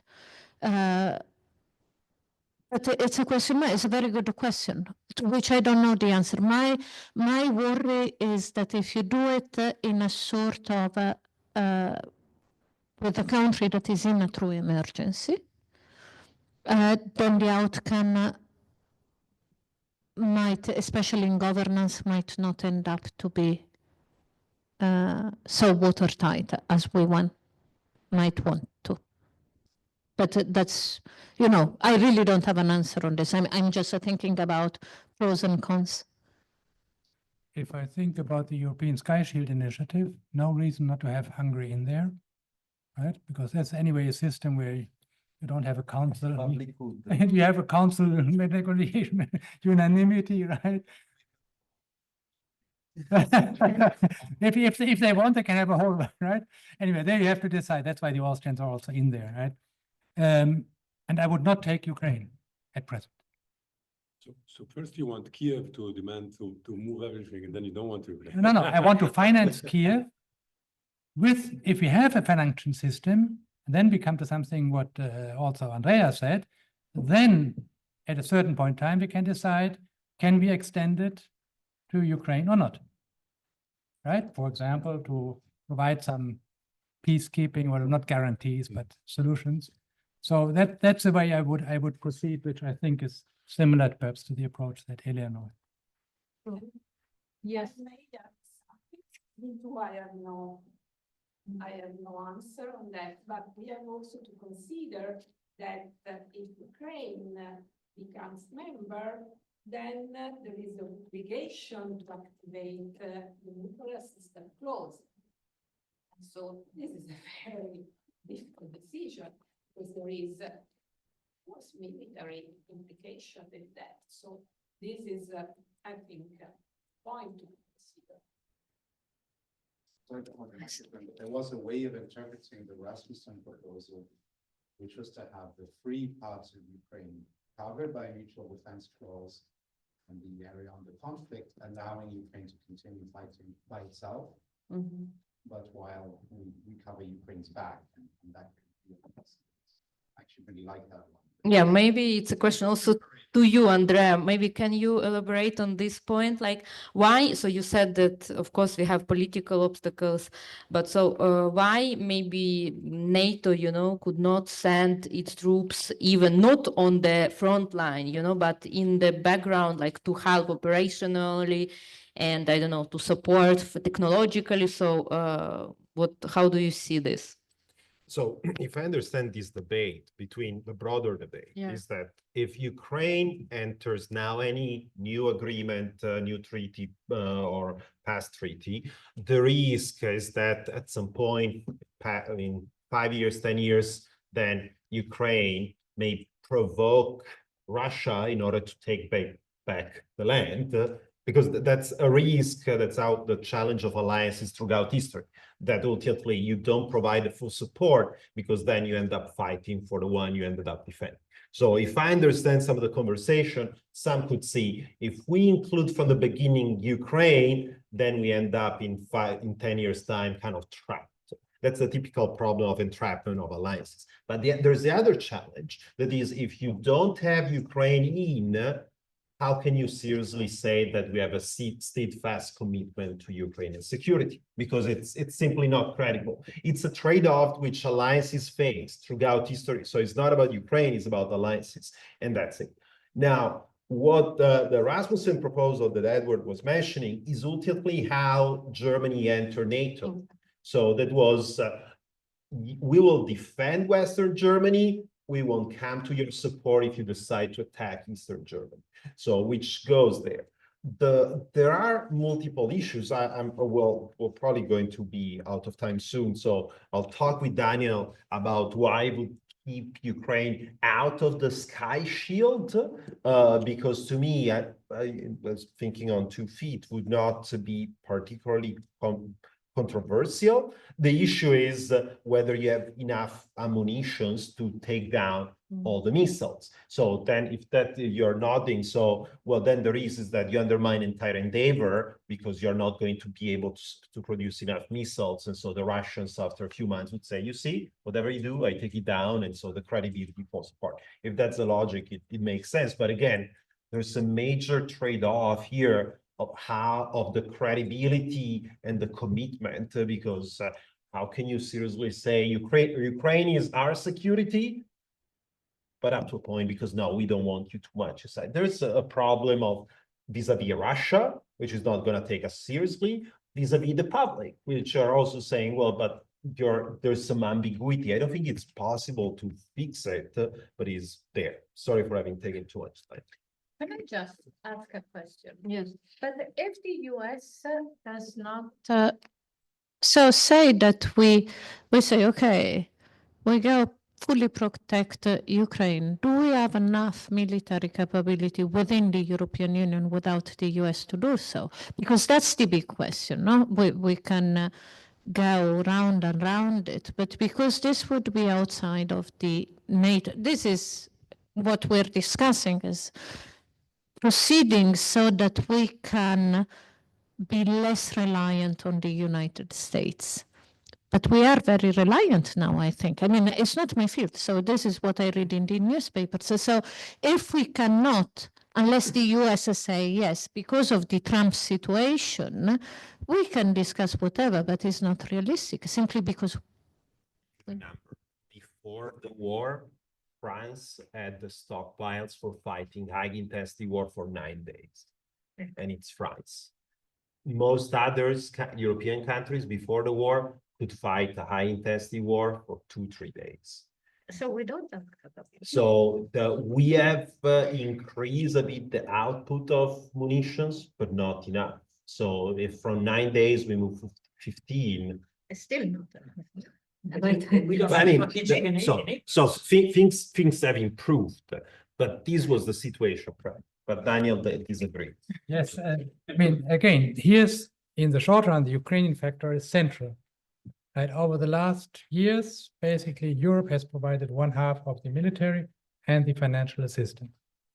Now, if the United States doesn't turn completely negative, right? If they still give us a little bit, or Ukraine, a bit of military or satellite information, and then they're willing to sell the stuff they're selling right now, then with a additional commitment about 50 billion per year, we can hold the line. That's different from saying, right? So it always doesn't mean without the United States.